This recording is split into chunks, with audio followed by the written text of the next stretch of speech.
The history books tell you it was an iceberg. They tell you it was hubris, speed, and bad luck that sank the unsinkable ship. They are lying to you. The doom of the Titanic was not floating in the water. It was loaded into the cargo hold 3 days before the ship ever left the dock. On a foggy morning in Southampton, a heavy, unmarked crate was transferred directly from the archives of the British Museum to the belly of the ship. It wasn't on the manifest. It wasn't insured. And the men who loaded it, rough, hardened dock workers who had seen everything, refused to touch it with their bare hands. Why? Because the wood was warm? Because the air around it smelled of ozone and ancient stale blood? And because even over the roar of the steam engines and the shouting of the crowd, the crate was humming. It was a low, sick vibration that made their teeth ache and their vision blur. They were paid triple wages to keep their mouths shut, but one man, a loader named James Diller, wrote a letter to his wife that night. He wrote, "We put something on that ship that God does not want afloat." Diller never saw his wife again, and the ship never reached New York. This is the truth the king buried ... Now let us turn back the pages of the years. The light is dim, the chamber is quiet, and the scent of aged parchment fills the air. The noise of the modern world fades away, replaced by the slow, rhythmic ticking of a clock and the gentle lap of dark water against a wooden pier. We are drifting back through the fog of memory to a time of iron and steam, to a world that believed it had conquered nature itself. Close your eyes and let the mist settle around you. We are going to the water's edge. We are going to witness the beginning of the end. The date is April 10th, 1912.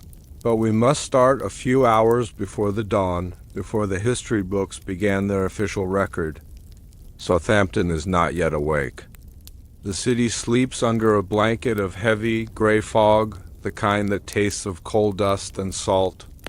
The gas lamps lining the dockside are mere halos of yellow light, struggling to pierce the gloom. It is quiet, save for the distant, rhythmic groaning of the great ship as she pulls against her moorings. The Titanic. Even in the darkness, she is a mountain of steel, a leviathan sleeping in the harbor, but down on the quay, in the shadows cast by the great hull, there is movement. It is not the celebrated fanfare of the maiden voyage. There are no brass bands playing yet, no wealthy passengers waving handkerchiefs, no flashes of cameras. This is the hour of the secret keepers. The air is cold, a damp chill that seeps through wool coats and settles into the bones. The stones of the dock are slick with moisture, and in this pre-dawn silence the sound of hoofbeats echoes against the warehouse walls. It is not a motor car. It is a carriage drawn by 2 black horses, their coats matted with the damp air. The carriage is old, older than the other vehicles on the dock. Its wood painted a matte black that seems to absorb the weak light of the lamps. There are no royal crests on the doors, no company insignias, just black wood and drawn velvet curtains. It moves slowly, the wheels rattling softly over the cobblestones. Approaching the loading ramp of the great ship. Most of the cargo has already been stowed. The linens, the china, the grand pianos, the thousands of pounds of meat and vegetables, all of it is already deep within the ship's belly. But this carriage carries the final piece. The piece that does not exist on paper. A group of 6 men stands waiting near the gangway. They are not the usual crew. They are handpicked, summoned from their homes in the middle of the night by a courier with a heavy purse. They are large men, strong men, accustomed to lifting crates of machinery and barrels of oil. But as the carriage pulls to a halt before them, a strange unease settles over the group. It is not just the cold, it is a feeling of pressure. A subtle change in the air pressure that makes their ears pop. One of the men, a veteran foreman named Thomas, steps forward. He pulls his cap down low, squinting against the fog. He expects to see a banker step out, or perhaps a nervous diplomat with a box of gold bullion. Instead, the driver of the carriage remains seated, wrapped in a thick scarf that obscures his face. He simply nods toward the rear of the carriage. The doors swing open, not by a hand from the inside, but slowly, as if caught in a draft. The interior is dark, impossibly dark, and there, sitting on the floorboards of the carriage, is the crate. It is not large, perhaps 3 feet wide and 4 feet long.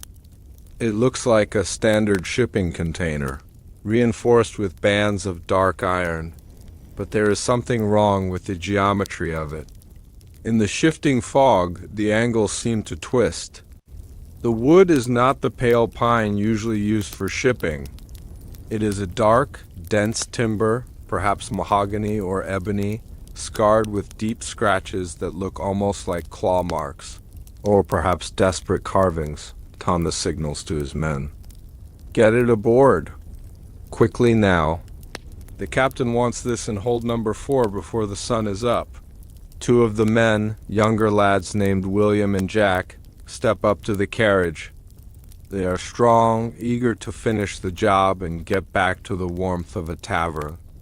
William reaches out to grab the iron handle on the side of the crate. He stops.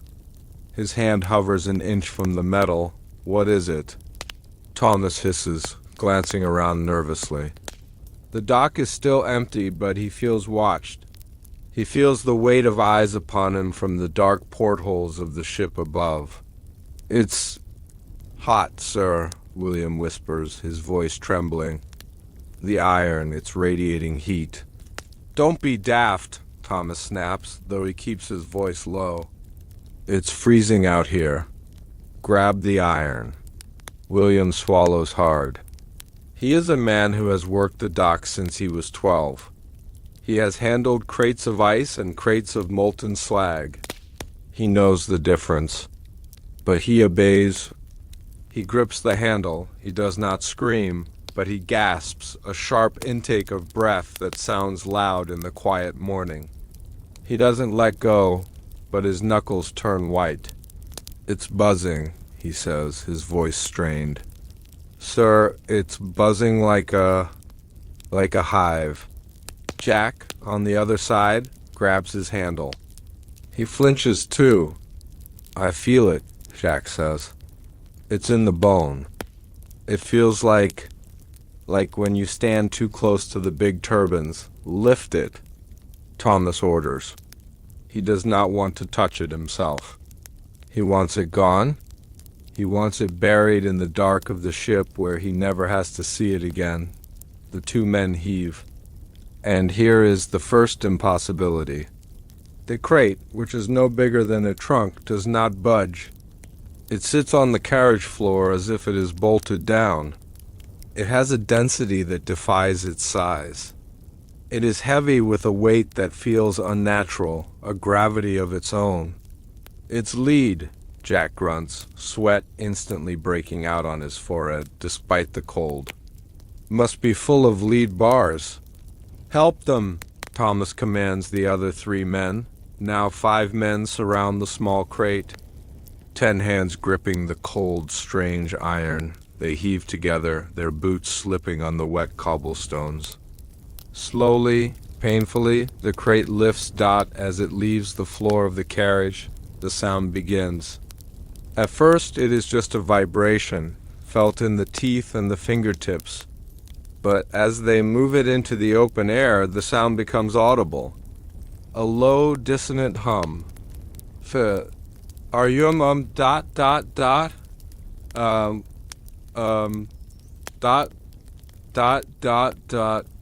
It is not a mechanical sound.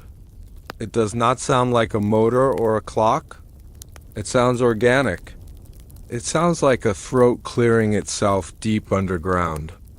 It sounds like a chant slowed down to a frequency that the human ear can barely register. The horses attached to the carriage suddenly panic.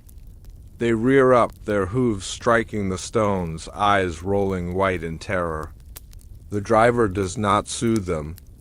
He simply snaps the reins, and the carriage tears away into the fog, leaving the men alone with the burden.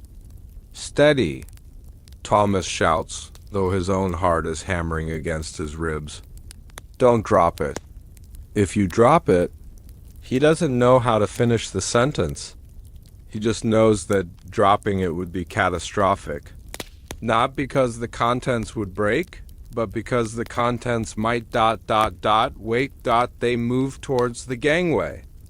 The wood of the crate seems to absorb the light of the gas lamps. Shadows cling to it. As they walk, the humming gets louder. It begins to harmonize with the wind whistling through the rigging of the Titanic. It is a mournful, hungry sound. William, the young lad at the front, is breathing shallowly. "I can hear voices," he whispers. "In the hum. I can hear ... names." "Shut your mouth," Thomas says, walking alongside them. "It's the wind." Just the wind. But Thomas hears it too. He hears a language he does not understand, a language of hard consonants and hissing sibilants. It reminds him of the Latin Mass, but corrupted, inverted. It makes him feel nauseous. It makes him feel a sudden, crushing sorrow, as if he has just lost everyone he ever loved. They reach the lip of the cargo hold. The great black maw of the ship is open, waiting to swallow them. A winch is lowered, the chain rattling like a skeleton's bones. They have to secure the crate to the hook. This requires them to touch the wood itself, not just the iron handles. Jack is the one who has to do it. He reaches out with a length of rope. His fingers brush against the dark timber of the box. He freezes. His eyes go wide, staring into the nothingness of the fog. For a moment, he is not on the dock in Southampton. For a moment, he is drowning. He can feel the water filling his lungs, the crushing pressure of the deep, the absolute darkness of the ocean floor. He can feel the cold, not the winter cold, but the absolute zero of the abyss. "Jack!" Thomas slaps him on the shoulder. Jack snaps back to reality, gasping for air, clutching his chest. "I saw it," he stammers. "I saw the water. It was all green and black." "Tie the knot," Thomas says. His voice is shaking now. "Tie the knot and let's get away from this thing." They secure the crate. The winch engine engages with a scream of protest. The chain goes taut. The crate lifts into the air, spinning slowly. As it spins, the humming changes pitch. It sounds almost ... pleased. They watch it descend into the dark throat of the ship, down, past the mail room, past the squash court, past the boiler rooms, down to the lowest secure hold. Hold number 4, the place where the light of the sun will never reach. As the crate disappears into the darkness, the feeling of pressure on the dock lifts instantly. The horses in the distance stop screaming. The fog seems to thin, just a fraction. The men stand there, shivering, their hands trembling from the exertion and the terror.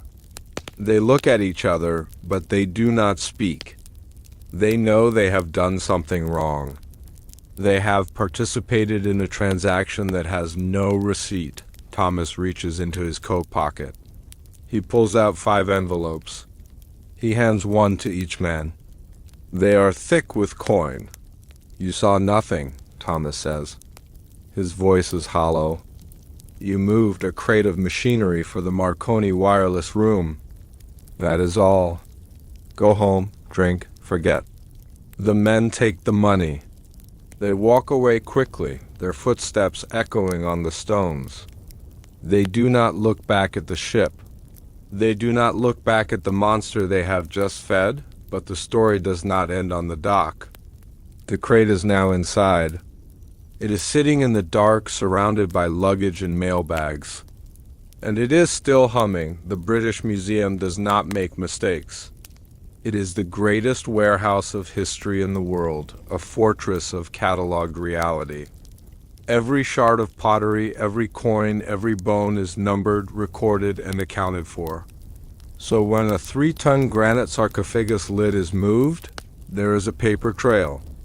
When a diamond is polished, there is a logbook entry. But on April 8, 1912, just 2 days before the Titanic, sailed a transfer order was signed that broke every rule the museum had stood for since 1753. The order did not come from the Board of Trustees. It did not come from the Royal Society. It was signed by a man whose name was redacted in the official logs for 70 years. The order was simple, brutal, and terrifying. Remove object 9-4 alpha immediately. Do not catalog. Do not photograph. Do not insure. Get it off the island. They weren't lending an artifact to a museum in New York. They were evicting a prisoner. The curators weren't sad to see it go. They were weeping with relief, because they knew what we are only just beginning to understand. The museum wasn't protecting the artifact from the world. They were protecting the world from the artifact. This is the truth the king buried ... Now, let us turn back the pages of the years. The light is dim, the chamber is quiet, and the scent of aged parchment fills the air. Imagine the dust motes dancing in a shaft of moonlight that pierces the high windows of the great court. The city of London sleeps outside, a sprawling giant of brick and smoke. But inside these walls, the air is still. It is the stillness of a tomb, the stillness of held breath. We are walking the marble corridors of the British Museum, back to a night where the shadows stretched long and the silence was heavy with secrets. Let the noise of your day fade away. Let the rhythm of the history take hold. We are here to witness the moment the seal was broken. To understand why the crate hummed on the docks of Southampton, we must first understand where it sat for 20 years prior. We must go to the basement levels of the museum. Not the public galleries where the tourists marvel at the Rosetta Stone or the Elgin marbles. No, we must go deeper. Beneath the polished floors, beneath the lecture halls, there is a labyrinth of storage vaults known only to the senior archivist. It is here, in a section known as the Restricted Antiquities Vault, that the air is always cold. It is a dry, biting cold that has nothing to do with the weather outside. The walls here are lined with shelves of unpolished wood, groaning under the weight of things that do not fit into the tidy narrative of human history. In the spring of 1912, the keeper of this vault was a man named Dr. Elias Thorne. Dr. Thorne was a rational man. He was a man of science, of categorization, of ink and paper. He did not believe in curses. He did not believe in ghosts. He believed in carbon dating and linguistic analysis, but Dr. Thorne had not slept properly in 6 months. If we could see him now, standing by his desk in the flickering light of a gas lamp, we would see a man frayed at the edges. His skin is pale, the color of old paper. His hands, usually steady enough to handle the most fragile papyrus, are trembling. He is staring at a ledger on his desk. The ink is still wet. The entry reads, "Object transferred." Destination, RMS Titanic, courier, classified. Dr. Thorne runs a hand through his thinning hair. He looks up at the heavy iron door at the far end of the vault. It is marked with a simple chalk symbol, a circle with a line through it. Behind that door sits the object. For years the staff had jokingly called it the Traveler, but the jokes had stopped 2 years ago. They stopped when the night watchman, a sturdy veteran of the Boer War, was found huddled outside that iron door at 3 in the morning, weeping like a child, claiming that the stone was singing. To him in the voice of his dead mother, they stopped when the rust began. That was the first physical sign. It started on the hinges of the iron door. A strange reddish oxidation that spread faster than natural rust.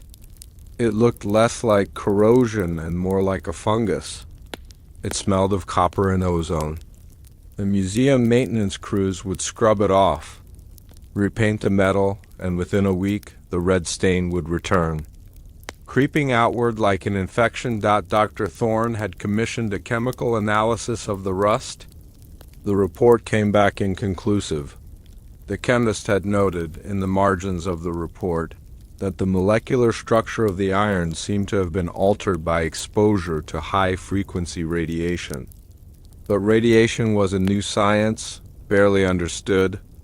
How could a stone artifact, dug up from the sands of the Egyptian desert, or so the catalog claimed, emit radiation? It was impossible. And yet the rust grew. Tonight, however, the rust would be someone else's problem. Tonight. The order had come down from the highest levels of the British government. Dr. Thorne did not know who had pulled the strings. Was it J.P. Morgan himself, seeking a prize for his private collection? Was it the Crown looking to move a dangerous asset to a safer location in the Americas? Thorne did not care. He only felt an overwhelming, dizzying sense of relief. The clock on the wall ticks. Talk, talk, talk, talk, talk. It is the only sound in the room. Or so it seems, but if you listen closely underneath the ticking, underneath the settling of the building's foundation, there is that sound again. The hum, here, in the confines of the vault, it is not aggressive. It is dormant. It sounds like the purring of a large cat, sleeping but ready to wake. Thorne stands up. He puts on his heavy coat. He has to oversee the packaging. The crate, the same dark wood crate we saw on the docks, is already prepared. It is lined with lead sheets. Thorne insisted on the lead. He told his superiors it was to protect the artifact from moisture. That was a lie. He hoped the lead would dampen the sound. He hoped it would keep the dreams away. He walks towards the iron door. The key in his hand feels heavy. He inserts it into the lock.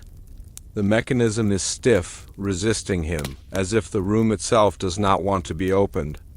With a grunt of exertion, he turns it. Clack. The bolt slides back. Thorne pushes the door open. The air that rushes out is stagnant. It smells of incense that burned out thousands of years ago.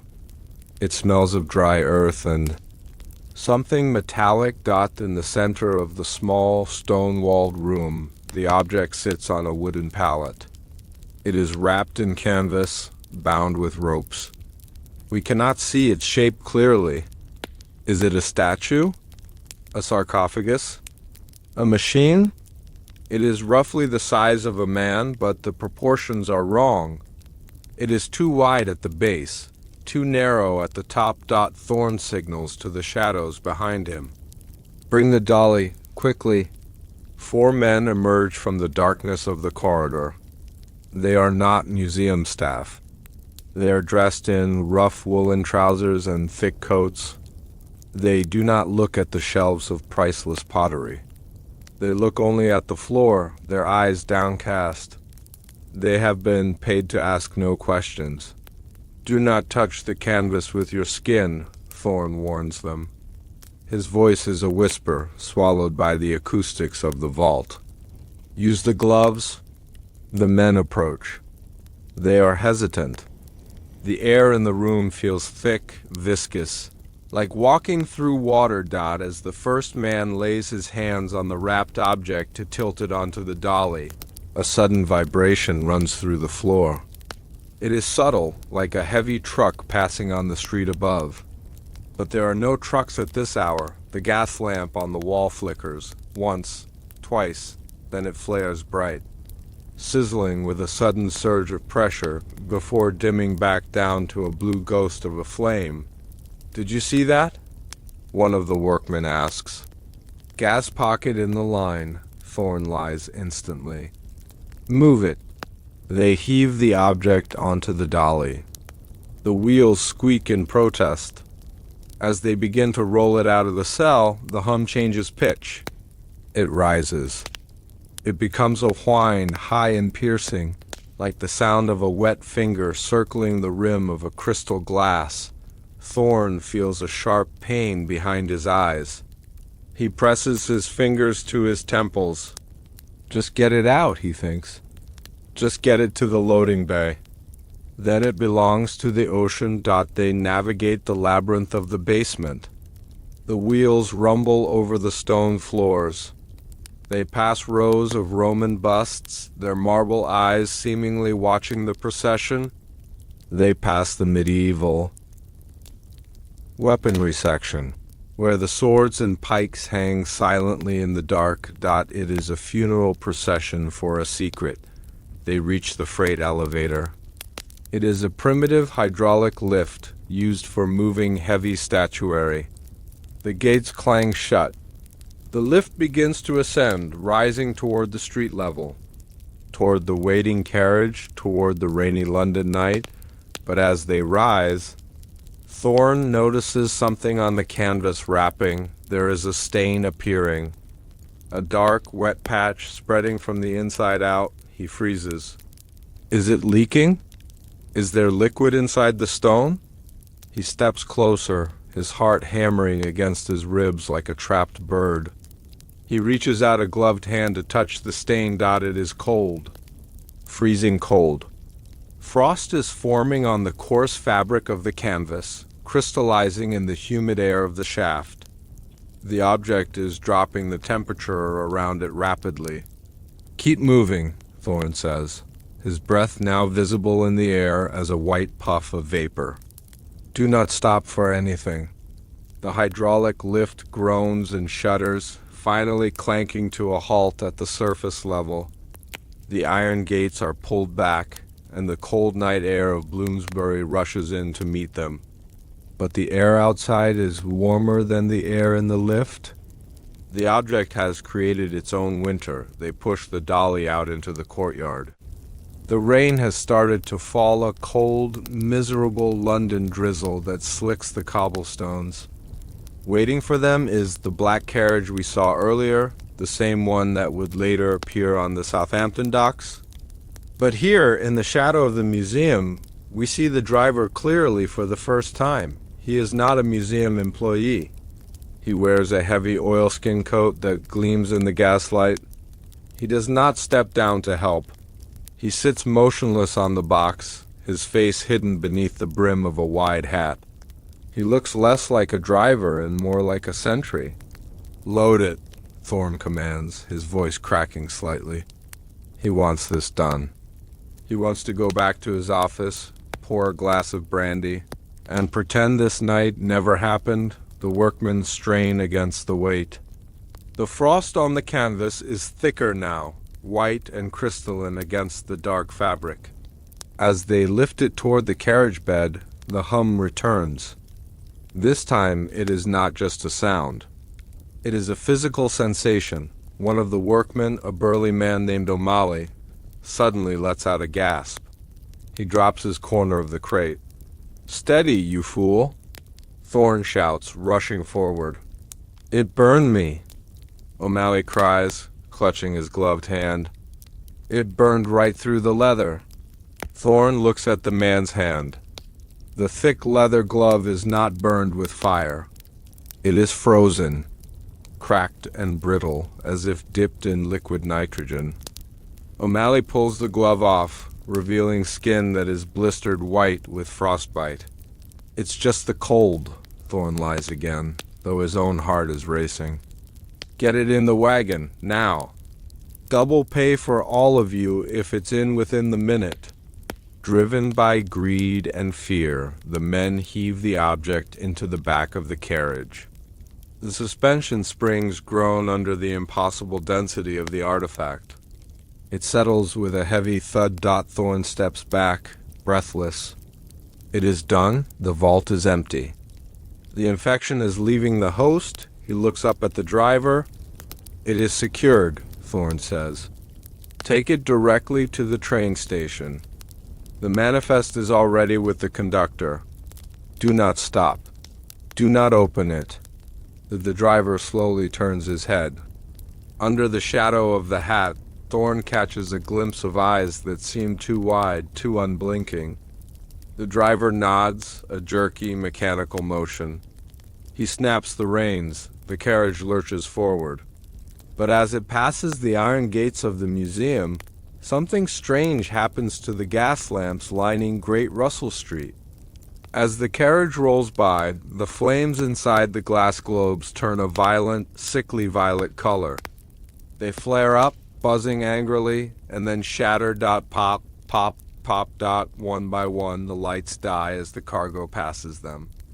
A wave of darkness follows the carriage, swallowing the street. Thorn watches until the vehicle turns the corner and disappears into the fog. He is left standing in the dark, the rain soaking his coat. He should feel relieved. He should feel safe, but then he looks down at his own hand, the hand that touched the canvas earlier. There, on the tip of his index finger, is a small spot of rust. Not on a ring, but on his skin. A reddish metallic flake that won't rub off. He scratches at it, but it goes deep. It is part of him now. Let us follow the carriage. We are no longer bound to the museum. We are drifting above the wet slates of the London roofs, watching the black shape wind its way through the sleeping city. The route to the train station takes it through the residential districts. It is 3 a.m. The city is dreaming. But as the carriage passes, the dreams change. In a nursery on Baker Street, a child wakes up screaming, pointing at the window, crying about the green water. In a boarding house in Camden, a writer suddenly snaps his pen in half, staring at a blank page, overwhelmed by a sudden, crushing feeling of doom. A pack of stray dogs near King's Cross Station begins to howl, not at the moon, but at the street level. Their hackles raised as the carriage rolls by. The object is broadcasting. It is not just a stone. It is a frequency. And it is waking up because it knows where it is going.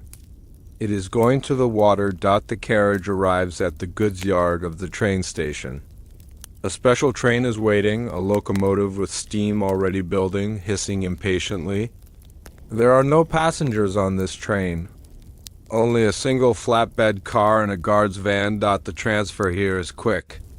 The railway men are efficient, but they too feel the sickness. They work in silence, avoiding eye contact with the crate. They chain it down to the flatbed. They cover it with a heavy tarpaulin stamped with the logo of the White Star Line.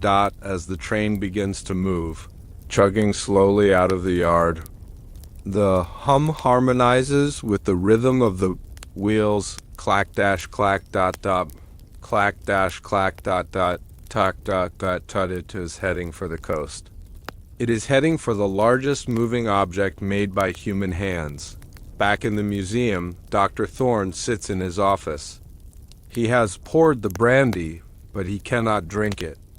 He is staring at the empty space on the shelf where the object used to be. He realizes now that the rust on the door wasn't trying to keep people out. It was trying to keep the door shut. He picks up his pen. He intends to write a letter to the captain of the Titanic, Edward Smith. He intends to warn him. He writes, "Dear Captain, the cargo you are receiving is not passive. It listens.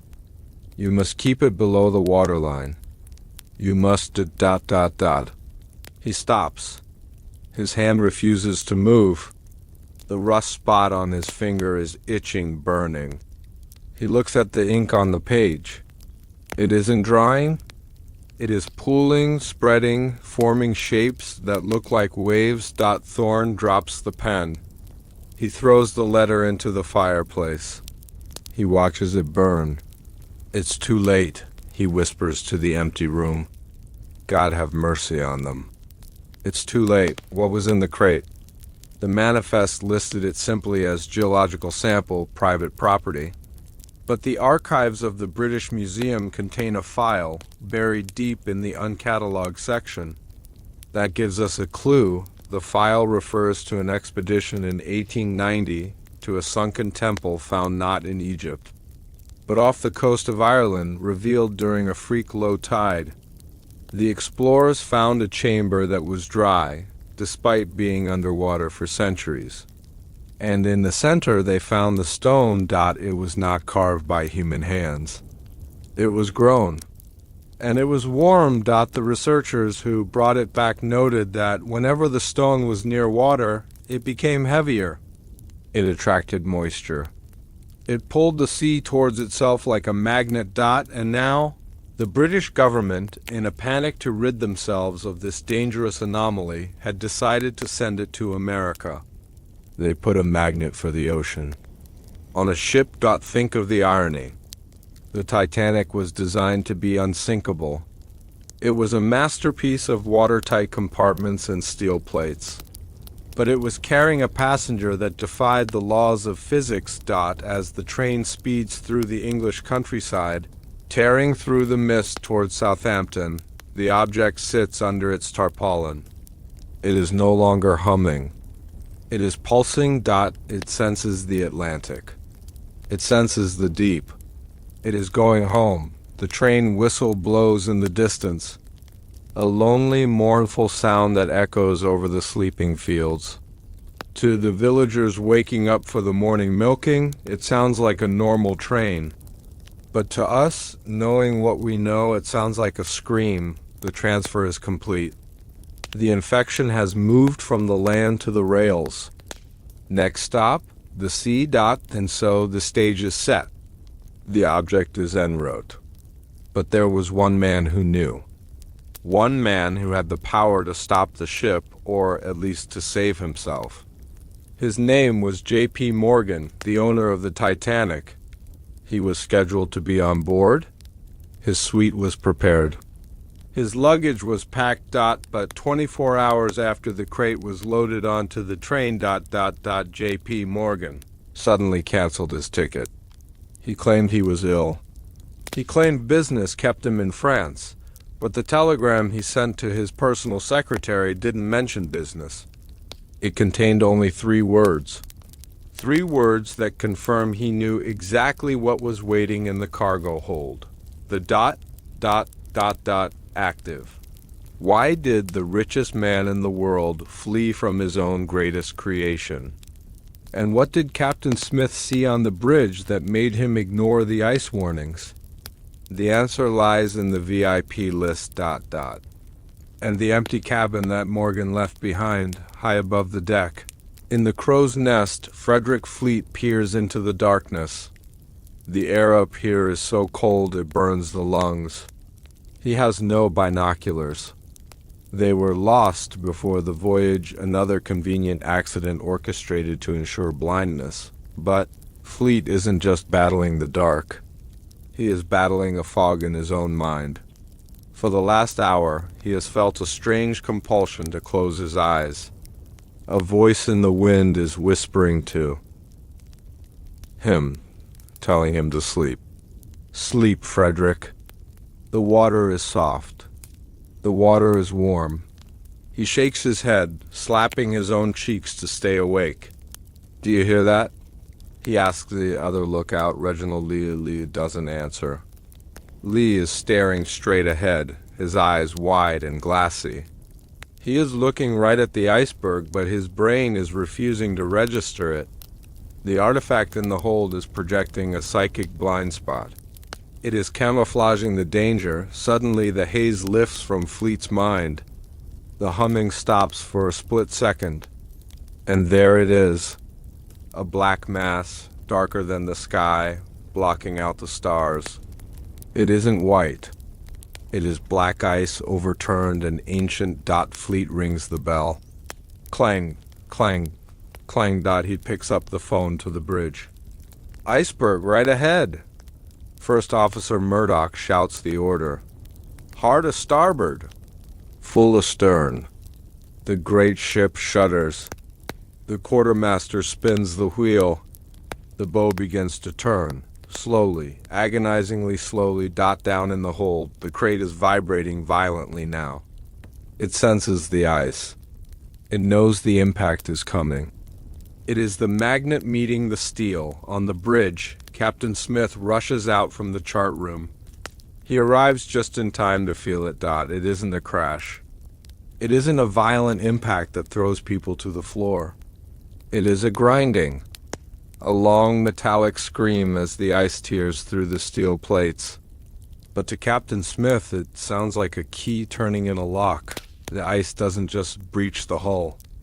It slices open the exact compartments needed to sink the ship. It bypasses the safety features with surgical precision. The ship stops.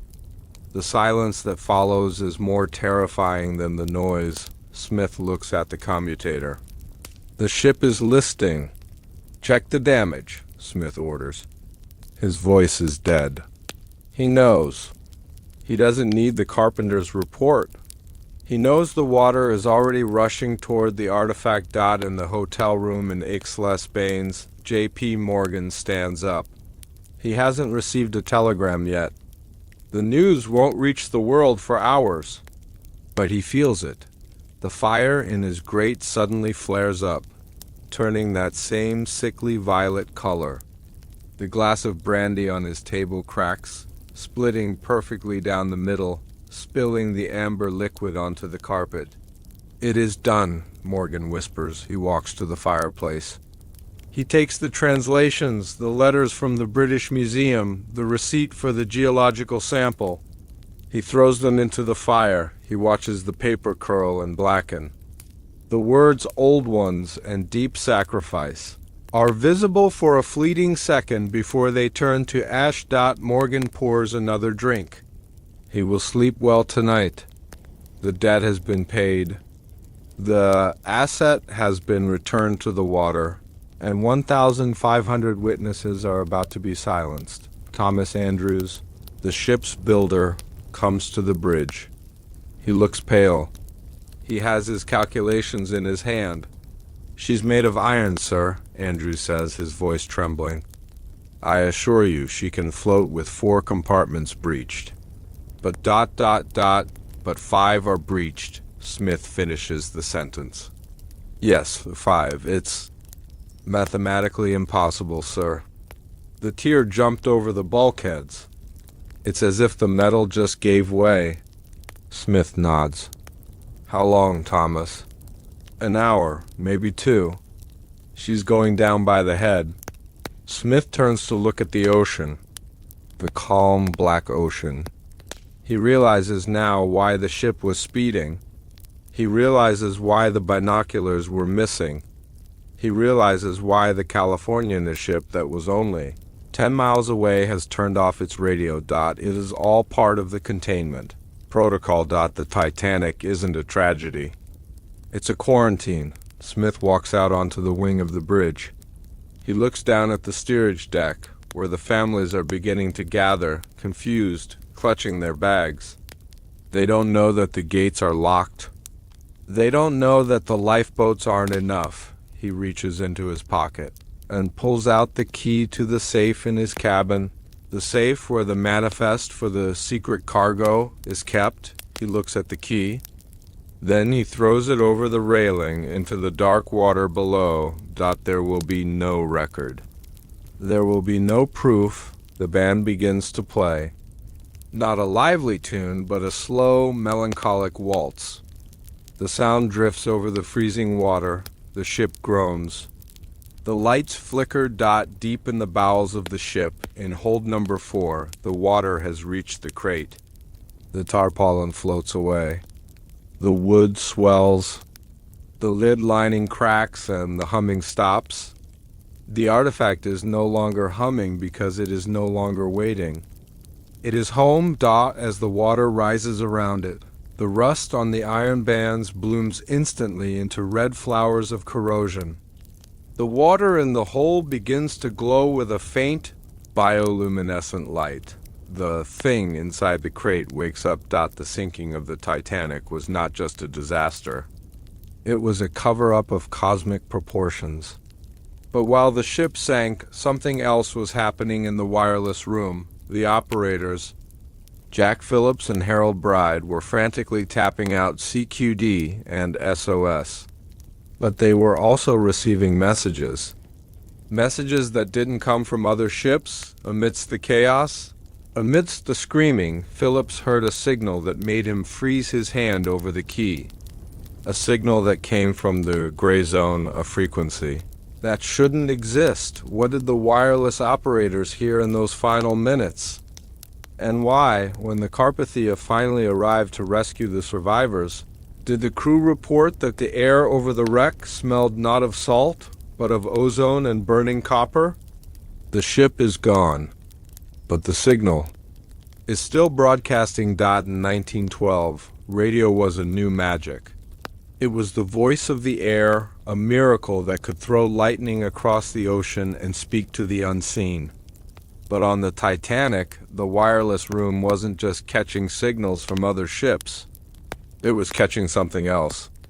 Jack Phillips, the senior operator, was one of the best men in the business. He knew the sound of atmospheric static. He knew the sound of distant lightning. But 3 hours before the Titanic left the dock, he put on his headphones and heard a sound that made his blood run cold. It wasn't Morse code. It wasn't a voice. It was a scream. A continuous digital scream on a frequency that shouldn't have existed for another 50 years. And then, through the static, a voice cut through, clear, cold, and right next to his ear. It whispered, "Do not send." "We are listening." Phillips tore the headphones off. He checked the equipment. Everything was normal, but the needle on the ammeter was vibrating so hard it cracked the glass. The Titanic hadn't even sailed yet, and the radio room was already haunted. They told us the wireless failed because of ice warnings. That is a lie. The wireless was jammed from the inside. This is the truth the king buried. Now, let us turn back the pages of the years. The light is dim, the chamber is quiet, and the scent of aged parchment fills the air. We leave the modern world of screens and satellites. We return to a time of copper wires, glass valves, and the smell of ozone. Imagine a small room high on the boat deck of the great ship. It is cluttered with papers, logbooks, and the heavy black machinery of the Marconi wireless set. Outside, the seagulls are crying over the Southampton water. Inside, there is only the rhythmic tap-tap-tap of the key and the electric buzz of the spark gap. We are entering the nerve center of the Titanic.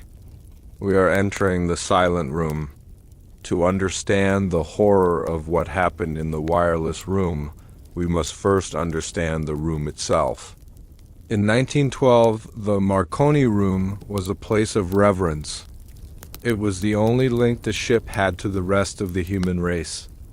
Once the lines were cast off, once the shore faded into the mist, this room was the only thread connecting 2,200 souls to the world of the living. The room on the Titanic was state-of-the-art.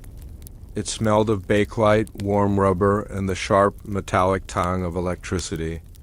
The equipment was powerful, a 5-kilowatt synchronous rotary spark discharger. When it was fired, it sounded like a whip cracking, crack, crack. A blue spark, thick as a man's thumb, would jump across the gap, vaporizing the air. Sending a signal that could travel 1,000 miles, Jack Phillips and Harold Bride were the high priests of this temple. They were young men, arrogant with the power of their technology. They believed they could talk to anyone. Anywhere. But on the morning of April 10th, before the passengers even boarded, the technology began to behave in ways that defied the laws of physics. Harold Bride was testing the receiver. He adjusted the magnetic detector, a sensitive loop of wire designed to catch the faint whispers of other ships. He was tuning the dial, searching for the standard shipping frequency of 600 meters. Usually, the airwaves near Southampton were crowded. You would hear the chatter of naval bases, the signals of cross-channel ferries, the time signals from the Eiffel Tower in Paris. It was a cacophony of Morse code, a busy marketplace of invisible voices. But when Bride put on the headphones that morning, he heard ... nothing, absolute silence. It wasn't just quiet. It was a heavy, suffocating silence. It was as if the ship had been placed inside a lead box. "Jack," Bride said, tapping the dial. "The detector is dead. I'm getting no signal from the shore station. And we're only a mile away." Phillips looked up from his logbook. "Check the antenna. Maybe a gull hit the wires." "The antenna is fine. I checked it myself. The circuit is closed. The batteries are full. But the air is empty." Phillips frowned. He put on his own headset. He listened. At first, he agreed. It was silent. But then, as he pressed the headphones tighter against his ears, he heard it. It wasn't a signal from the outside. It was a sound coming from below. It was a low-frequency thrumming. It sounded like a heavy heart beating underwater. Thump, thump, thump. "It's the dynamo," Phillips said, trying to rationalize it. "The ship's generators are causing interference. The wiring must be unshielded." But deep down, Phillips knew that wasn't true. The generators produced a high-pitched whine. This sound was deep. It was organic. It sounded like the earth itself was groaning.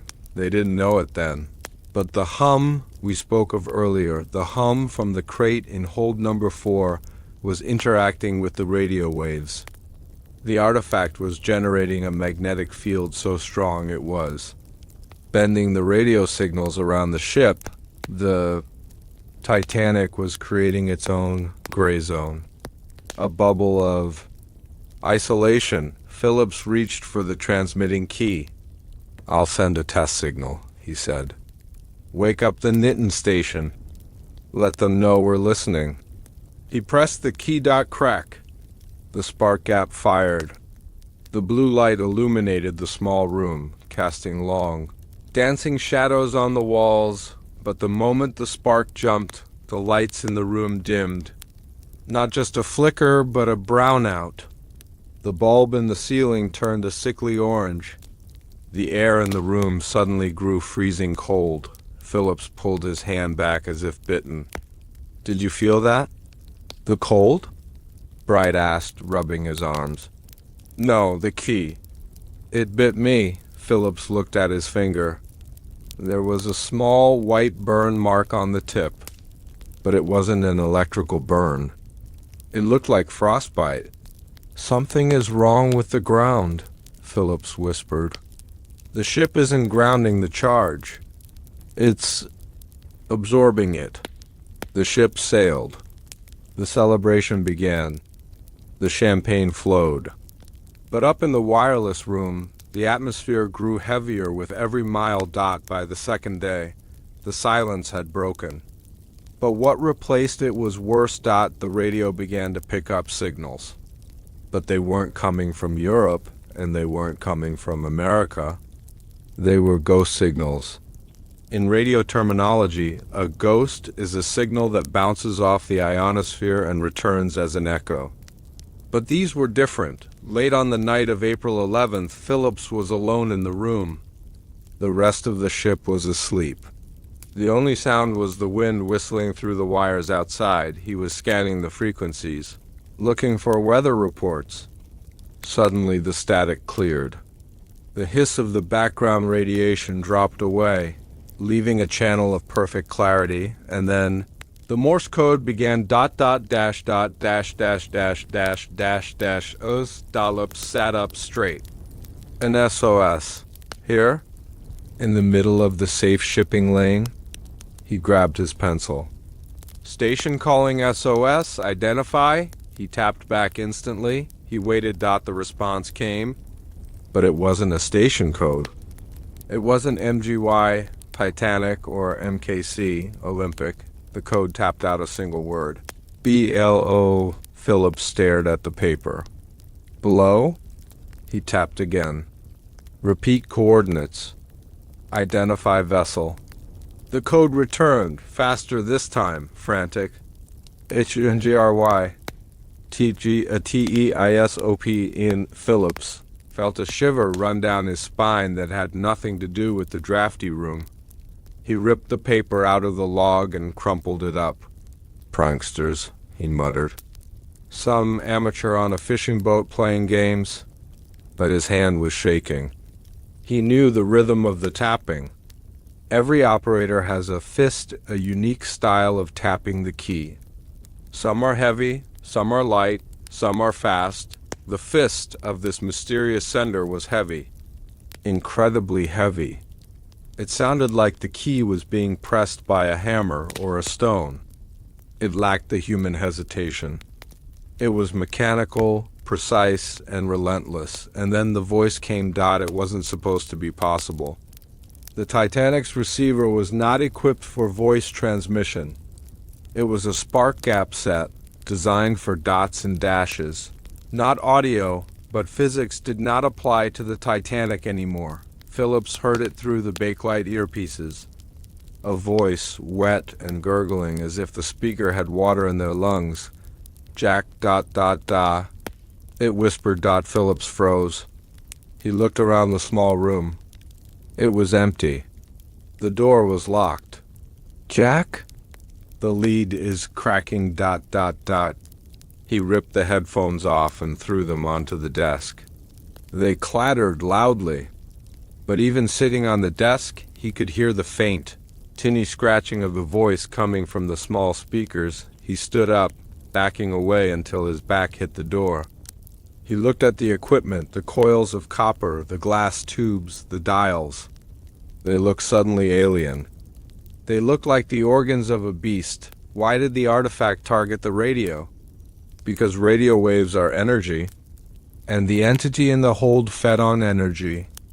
It was using the Marconi antenna not to broadcast to the world, but to pull the world in.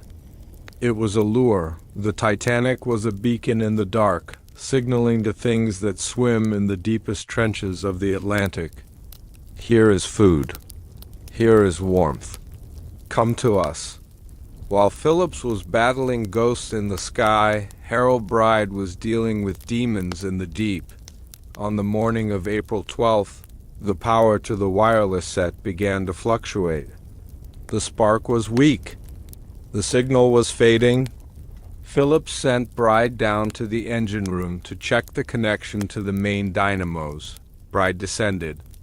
Down the grand staircase, past the dining saloons, past the passenger cabins, down into the steel guts of the ship. As he went deeper, the temperature rose. The smell of perfume and tobacco was replaced by the smell of oil, coal, and sweat. He reached the dynamo room, located near the stern. The massive electric generators were spinning, huge copper coils creating the electricity that lit the chandeliers and powered the radio. But the electricians down there were on edge. Check the voltage, the chief electrician told Bride, pointing to the gauges. Look at it. Bride looked. The needle was steady at 100 volts. Then, for no reason, it would spike to 400 volts, then drop to 0, then back to 100. It's the load, Bride suggested. Someone turning on the galley ovens? No, the electrician spat. It's not the load, it's the source. The steam turning the turbines is fine, but the copper itself is changing? Changing? Look at the wires leading forward, leading toward the cargo holds. Bride followed the thick insulated cables that ran along the ceiling. They ran from the generators, through the bulkheads, feeding power to the forward section of the ship. Where the cables passed near hold number 4. The insulation was ... wrong. It wasn't black rubber anymore. It was gray. It looked calcified, like coral. Bride climbed a ladder to get a closer look. He reached out to touch the wire. "Don't!" The electrician shouted. But Bride touched it. He didn't get shocked. He got a vision. In a split second, his finger brushed the gray cable. Harold Bride saw the ocean floor. He saw the wreck of the Titanic. He saw it broken in two, resting in the mud. He saw his own body floating in the water. He saw the date, April 15th. He pulled his hand back, gasping, falling off the ladder. He hit the metal deck hard. "What did you see?" The electrician asked, his face pale. He knew he had seen things too. "I saw—" "The end," Bride whispered. "It's the cargo," the electrician said, leaning in close. "The thing in hold 4, it's eating the electricity. It's getting stronger. It's using the ship's power to charge itself up, like a battery. And when it's fully charged... what happens then?" Bride asked. "Then it discharges," the man said grimly. "And God help us all when it does." Bride ran back up to the boat deck. He didn't tell Phillips what he saw. How could he? How do you tell your boss that the ship is a battery for a monster? He just said the dynamos were unstable. But from that moment on, Bride never took his life jacket off. He wore it under his coat, even while sleeping. He knew the time was short. Now we come to the final, cruelest twist of the gray zone. We all know the story. The Titanic hit the iceberg. Phillips began to send the CQD and SOS signals. The Carpathia heard them. Other ships heard them, but did they hear the real message? Historical records show a strange discrepancy. The Frankfurt, a German ship, received the Titanic signal, but the operator there seemed confused. He kept asking, "What is the matter with you?" as if the signal was garbled. Phillips, in a rage, told him to shut up. But was the German operator incompetent? Or was he hearing something else? Modern analysis of the signal logs suggests that the artifact was overlaying a second signal on top of Phillips. Morse code while Phillips was tapping, "We are sinking. Require assistance." The artifact was broadcasting, "Do not approach." Quarantine in effect. Keep away. Imagine the horror. The human hand was begging for help. The supernatural cargo was screaming for isolation. It wanted the ship to be alone. It wanted the biomass. It didn't want a rescue ship to interrupt the ritual on the night of the sinking. As the water crept into the wireless room, Phillips was still tapping. The power was failing. The spark was weak. Bride was strapping a life belt onto Phillips' back. "Jack, we have to go. The water is at the door." "One more," Phillips gritted his teeth. "One more signal." He pressed the key, but this time there was no spark. The spark gap didn't fire. Instead, the entire wireless set began to glow. A soft, violet light emanated from the copper coils. The hum returned deafeningly loud in the small room. The heavy lead paperweights on the desk began to float. They hovered in the air. Suspended by the magnetic anomaly, Phillips looked at Bride. His eyes were wide with a terror that transcended the fear of death. "It's not letting the signal out," Phillips whispered. "It's keeping the signal in." The artifact was consuming the distress call. It was eating their hope. Suddenly, the door to the wireless room burst open. Not by water, but by a blast of air pressure from the corridor. Standing in the doorway was a stoker, but his eyes were burned out. His skin was gray. He was one of the men who had been near the bulkheads of Hold 4. He didn't speak. He just pointed at the radio. And then he opened his mouth and let out a sound, the same digital scream. Phillips had heard on the first day. Phillips grabbed a heavy wrench and threw it. The figure dissolved into mist. "Run!" Phillips screamed. They abandoned the room. They ran out onto the flooding deck behind them. The wireless set continued to operate on its own. Without a hand on the key, the machine kept tapping. Click dash, click dash, click dot. It wasn't sending SOS anymore. It was sending coordinates. It was guiding something in dot as Phillips and Bride scrambled up the tilting deck towards the lifeboats. They looked up at the smokestacks. They saw the wires of the antenna stretching between the masts, and there, dancing along the wires, was St. Elmo's fire, blue, ghostly flames licking the copper. But the flames weren't random. They were forming shapes, faces. The ship was no longer a machine of iron and steam. It had become a conduit, a gateway. But while the radio men fled the madness of the wires, another group of men was facing a different kind of blindness. High in the crow's nest, the lookouts were staring into the dark. Why did Frederick Fleet really wait so long to ring the bell? Was it fog? Was it negligence? Or was it because for 10 minutes before the crash, the iceberg wasn't there at all? What Fleet saw in those final moments was not ice. It was a void, a hole in the world floating on the water. And when the ship hit it, it didn't just break the metal. It broke the timeline. We have been told a comfortable lie for 100 years. We were told that Frederick Fleet and Reginald Lee, the two men in the crow's nest, simply missed the iceberg because they didn't have binoculars. We were told it was a dark night, a flat sea, a tragic accident. But that is impossible. These men were veterans of the ocean. They could spot a whale spout from 3 miles away in a storm. They could see the foam of a breaking wave in pitch darkness. So why did they stare directly at a massive mountain of ice for 20 minutes and see absolutely nothing? Because they weren't looking at an iceberg. They were looking at a hallucination projected by the cargo in the hold. The artifact didn't just bend radio waves. It bent light. It created a psychic blindfold over the eyes of anyone who tried to look forward. Fleet testified later that he felt a haze over his eyes, a desire to close them, a voice whispering that the path was clear. They didn't see the ice because the thing in the hold didn't want them to see it until it was too late to turn. The collision wasn't an accident. It was a guided docking procedure initiated by a monster. This is the truth the king buried. Now, let us turn back the pages of the years. The light is dim, the chamber is quiet, and the scent of aged parchment fills the air. Let the noise of the modern world fade into the background. We are leaving the safety of the land.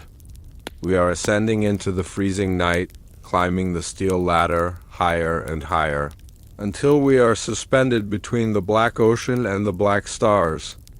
Imagine the wind biting your face. Imagine the sway of the mast. We are entering the crow's nest of the Titanic. To understand the blindness, we must first understand the eyes.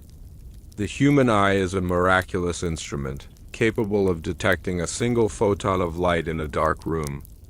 And the eyes of a sailor are even sharper. Frederick Fleet and Reginald Lee were not amateurs. They were skymen, the elite watchers of the White Star Line.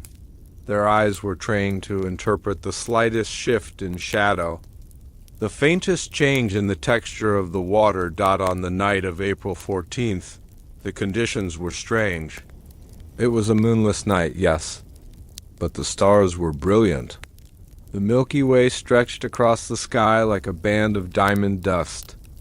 Under normal circumstances, the starlight alone would have been enough to illuminate the white silhouette of an iceberg against the black water.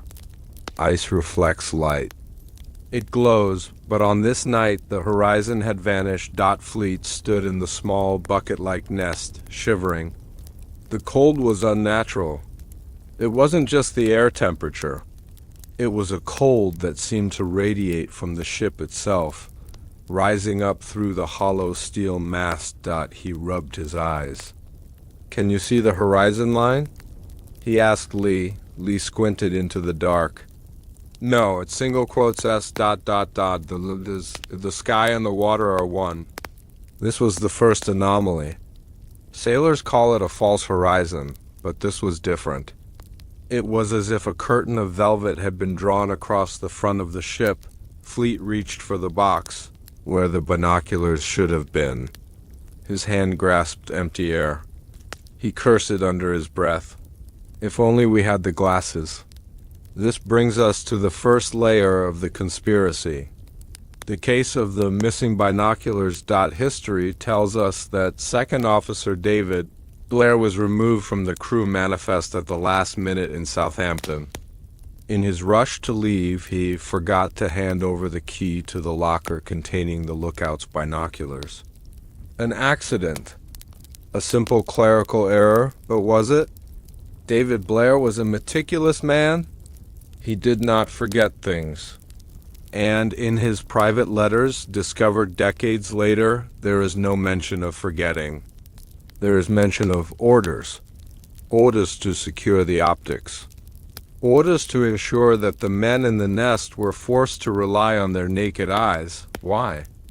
Because binoculars magnify light. And the controllers of this experiment, the men working for the shadow behind, J.P. Morgan knew that if the lookouts used binoculars, they might see the distortion field too soon. They might see the shimmer. In the air that surrounded the ship, blindness was a requirement for the ritual. So Fleet and Lee were left with only their eyes. But as the night wore on, even those began to fail them. At 11 p.m., 1 hour before the collision, Fleet began to experience symptoms of hypoxia oxygen deprivation. But he was at sea level. The air was rich. He felt a heaviness in his eyelids. A lethargy. A sensation of drifting. "I feel tired," Fleet murmured, leaning against the rim of the nest. "Don't sleep," Lee warned, though his own voice was thick and slurred. "Captain's orders." Sharp lookout.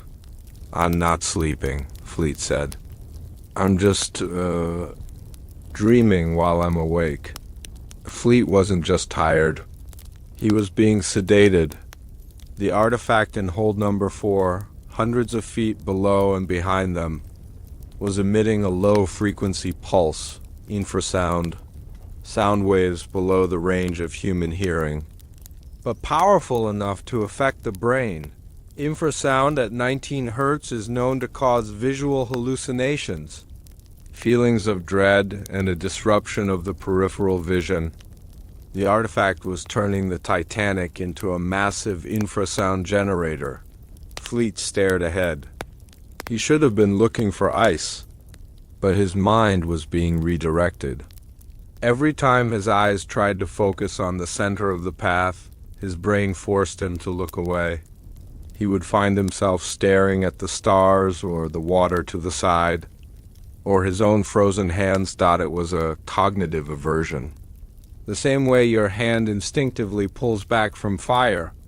Fleet's eyes were instinctively pulling back from the horror that was waiting in the dark. The universe was trying to warn him.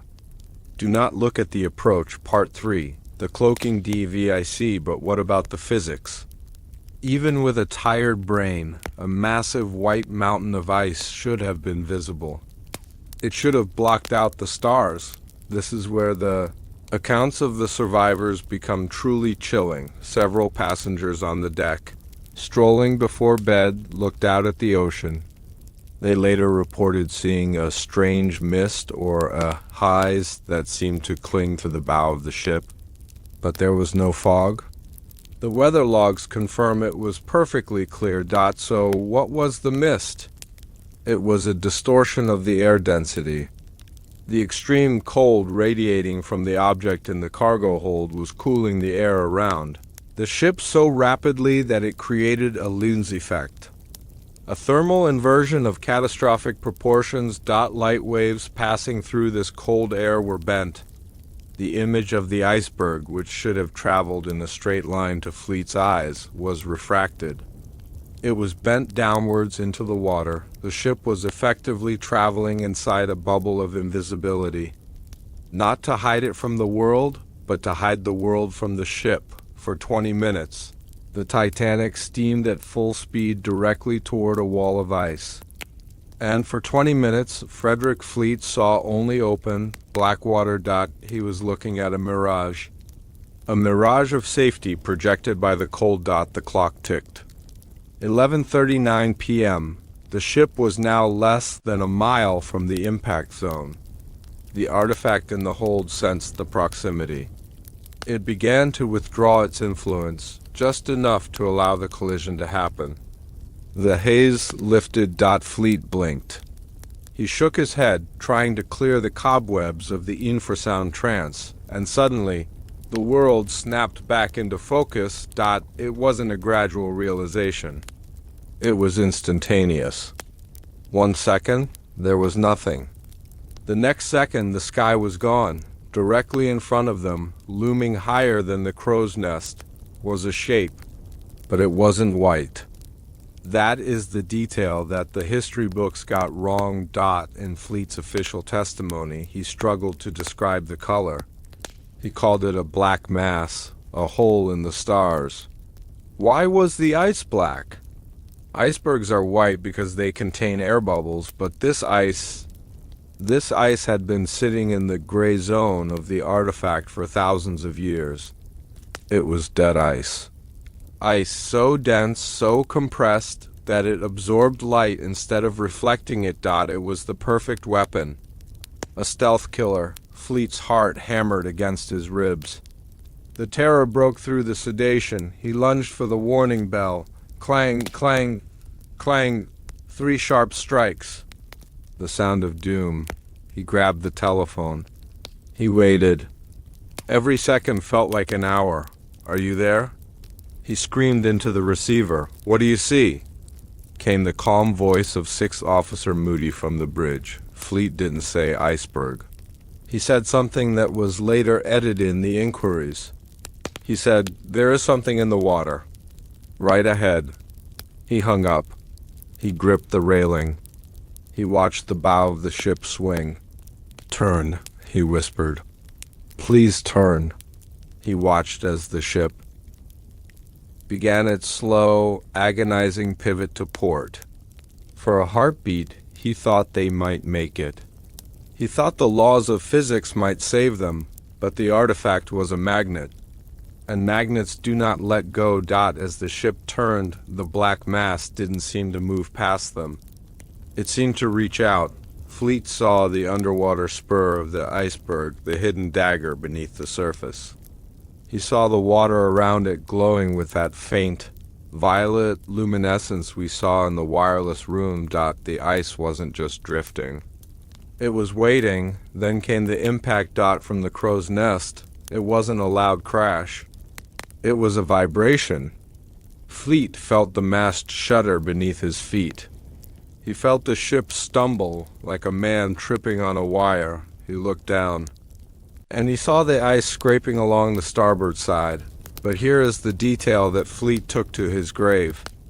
As the ice ground against the steel plates of the hull, huge chunks of it broke off and fell onto the deck. Fleet watched from above. He saw the ice hit the deck, but the ice didn't shatter. It didn't behave like normal frozen water. It hissed. When the chunks of black ice hit the wooden deck planks, they steamed. They melted instantly, turning into a dark, viscous liquid that ran into the scuppers. It wasn't water. It was something older. Fleet looked at Lee. Lee was staring down at the deck, his face a mask of horror. Did you see that? Lee whispered. The ice. It's boiling. They realized then that they hadn't just hit an iceberg. They had hit a container. The ice was a shell, a frozen prison for something that had been drifting in the North Atlantic, waiting for a key to unlock it. The Titanic was the key. The ship has struck. The wound is fatal. But the true horror is just beginning. Down in the depths, the water is rushing in. But it is not rushing in randomly. It is flowing towards a specific point. It is flowing towards the mail room, towards the specie room, and towards hold number 4. The water is the catalyst. As the freezing Atlantic meets the warm, pulsing wood of the crate, a chemical reaction begins, and on the bridge, Captain Smith is about to receive his first damage report. But the report won't make sense, because the carpenter isn't going to report water rising. He is going to report that the water in the hold is moving upwards, against gravity. The ship isn't sinking. It's being pulled down. If you drop a glass on a stone floor, it shatters. It makes a loud, sharp noise. A crash. That is the sound of physics. That is the sound of an accident. But when the Titanic struck the ice, there was no crash. There was no boom. There was no explosion. Instead, the 1,500 people on board heard something far worse. They heard a sound that has haunted their nightmares for a century. They heard a groan. A long, low, metallic moan that vibrated through the floorboards and into their bones. It sounded like a living thing in pain. It sounded like a throat being cut. Why? Because the Titanic wasn't just hitting an iceberg. It was being fed upon. The collision wasn't a mechanical impact. It was a biological extraction. The steel hull didn't just buckle. It withered. The ship cried out because it felt the infection enter its bloodstream. The passengers went back to their drinks because they didn't understand the language of the sound. They didn't know that the groan wasn't the ship hitting the ice. It was the ship dying. This is the truth the king buried. Now, let us turn back the pages of the years. The light is dim, the chamber is quiet, and the scent of aged parchment fills the air. We drift away from the noise of the present. We float through the veil of time, back to the freezing dark of the North Atlantic. Imagine you are sitting in a velvet chair. The air is warm and smells of expensive tobacco and lavender. You are safe. Or so you believe. Let us close our eyes and listen. Not to the wind, but to the silence that comes before the end. To understand the sound, we must first understand the silence that surrounded it. It is 11:39 p.m. Sunday night. In the first-class smoking room on a deck, the world is a place of absolute comfort. The walls are paneled in mahogany, inlaid with mother-of-pearl. The windows are stained glass, depicting scenes of peaceful harbors. Men in tuxedos are playing bridge. Stewards in white jackets move silently across the thick carpets, carrying silver trays of scotch and soda. The only sounds are the shuffle of cards, the clinking of ice, and the low murmur of conversation about politics and the stock market. They are insulated. They are inside a floating palace that defies the ocean. Among them is a man named Archibald Gracie. He is a writer, a historian. He is observing the room. He notes the calm. He notes the arrogance. He later wrote that the feeling in the room was one of aggressive safety. Deep below them, the engines are humming. A rhythmic, reassuring heartbeat. Thrum, thrum, thrum. It is a lullaby that says, man has conquered nature. Steel is stronger than water. But nature was about to answer. At 11:40 p.m., the conversation stopped. Not because of a noise, but because of a feeling. It started in the feet. A vibration? A subtle shudder that traveled up through the solace of their shoes. It wasn't violent. It didn't knock the drinks off the tables. It was more like the sensation of a train braking, smoothly at a station. And then came the sound. Survivors struggled for years to describe it. They expected a thunderclap. They expected the screech of metal on metal. But Lady Duff Gordon, a fashion designer, described it differently. She said, "It sounded like someone tearing a long strip of calico cloth." Think about that sound. Rip, a soft, friction-heavy tearing sound. How does a 46,000-ton ship hitting a million-ton iceberg sound like tearing fabric? Because the hull wasn't being crushed. It was being sliced. The black ice we spoke of earlier, the dense, ancient ice protecting the artifact, was harder than the steel of the Titanic. It acted like a laser. The groan was the sound of the rivets popping. One by one, pop, pop, pop. A zipper opening on the side of the ship, but there was another layer to the sound.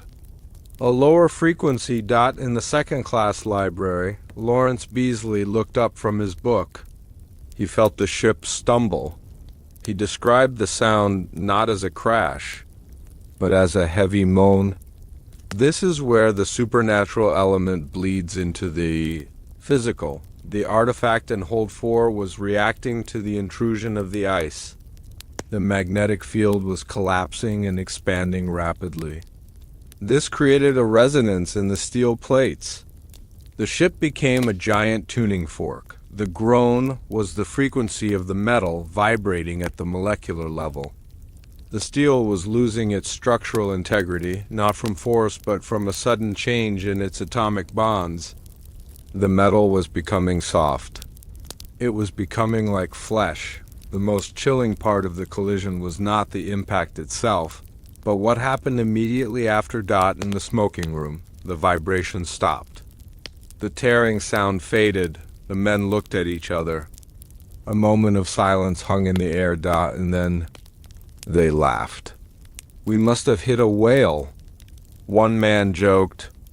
"Just a glancing blow," said another. "Dropped a propeller blade, likely." They went back to their cards. They lit fresh cigars. They signaled the stewards for more drinks. Why? Why did they not run to the deck? Why did they not panic? Because the groan had a hypnotic quality. The infrasound released during the collision acted as a sedative. It smoothed over the panic response. It whispered to their primitive brains, "Everything is fine. Stay in the warmth. Do not go out into the cold." It was a glamour. A spell cast by the dying ship to keep its passengers calm while it bled to death. Only the animals knew better. In the kennels on F deck, the dogs were going mad. They were howling, scratching at their cages, tearing their claws until they bled. They heard the true sound. They heard the predator entering the ship. Then the final sound occurred. The sound that broke the spell. The engine stopped for 4 days.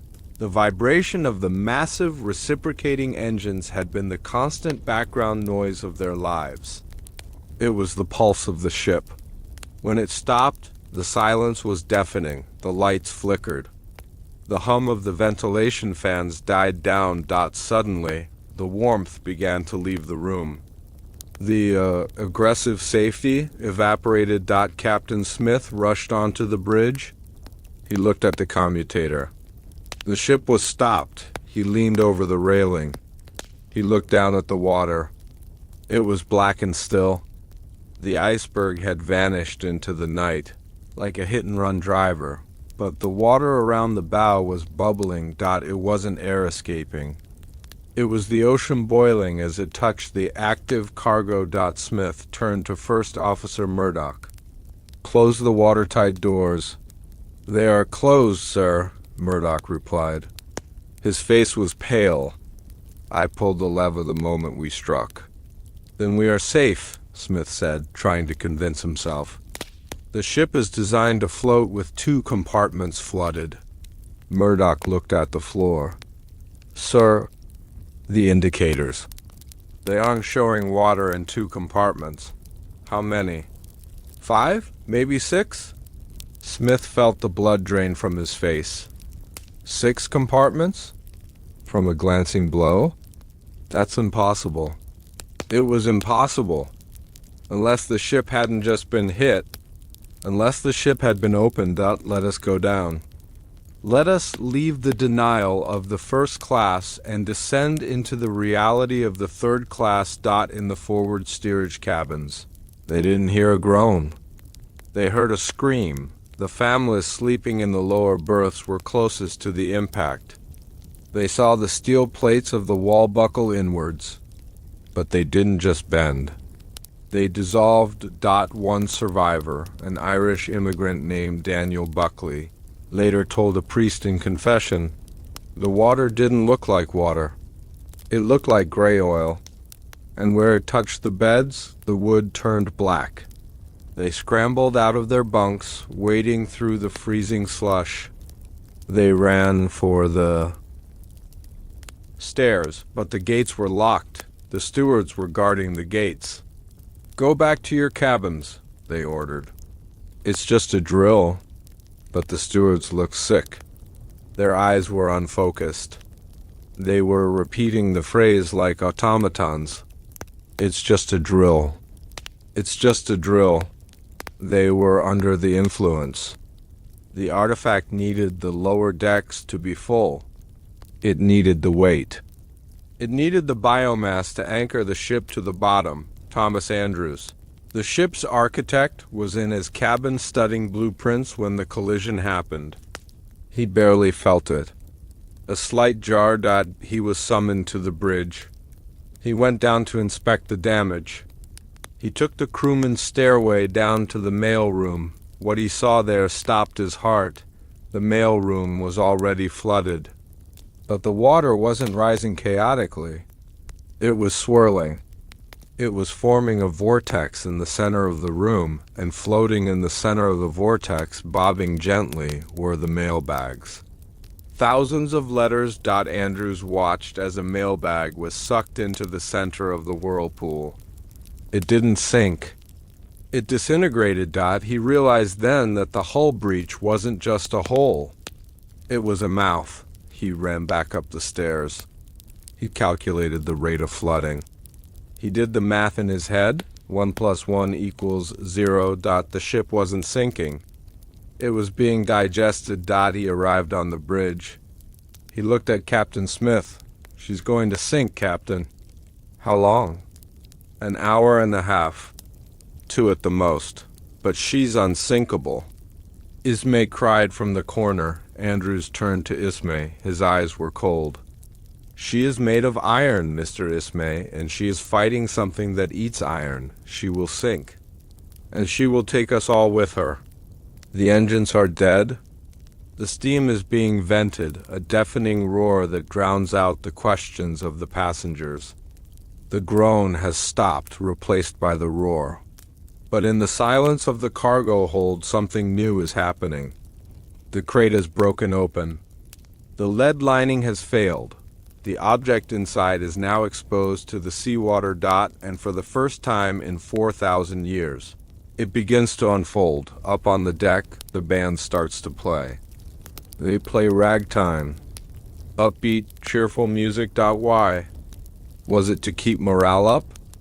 Or was it to mask the sound coming from the ventilator shafts? Because if you stood near the forward funnel, and if you listened past the music, you could hear it. Not a groan. Not a crash, but a heartbeat.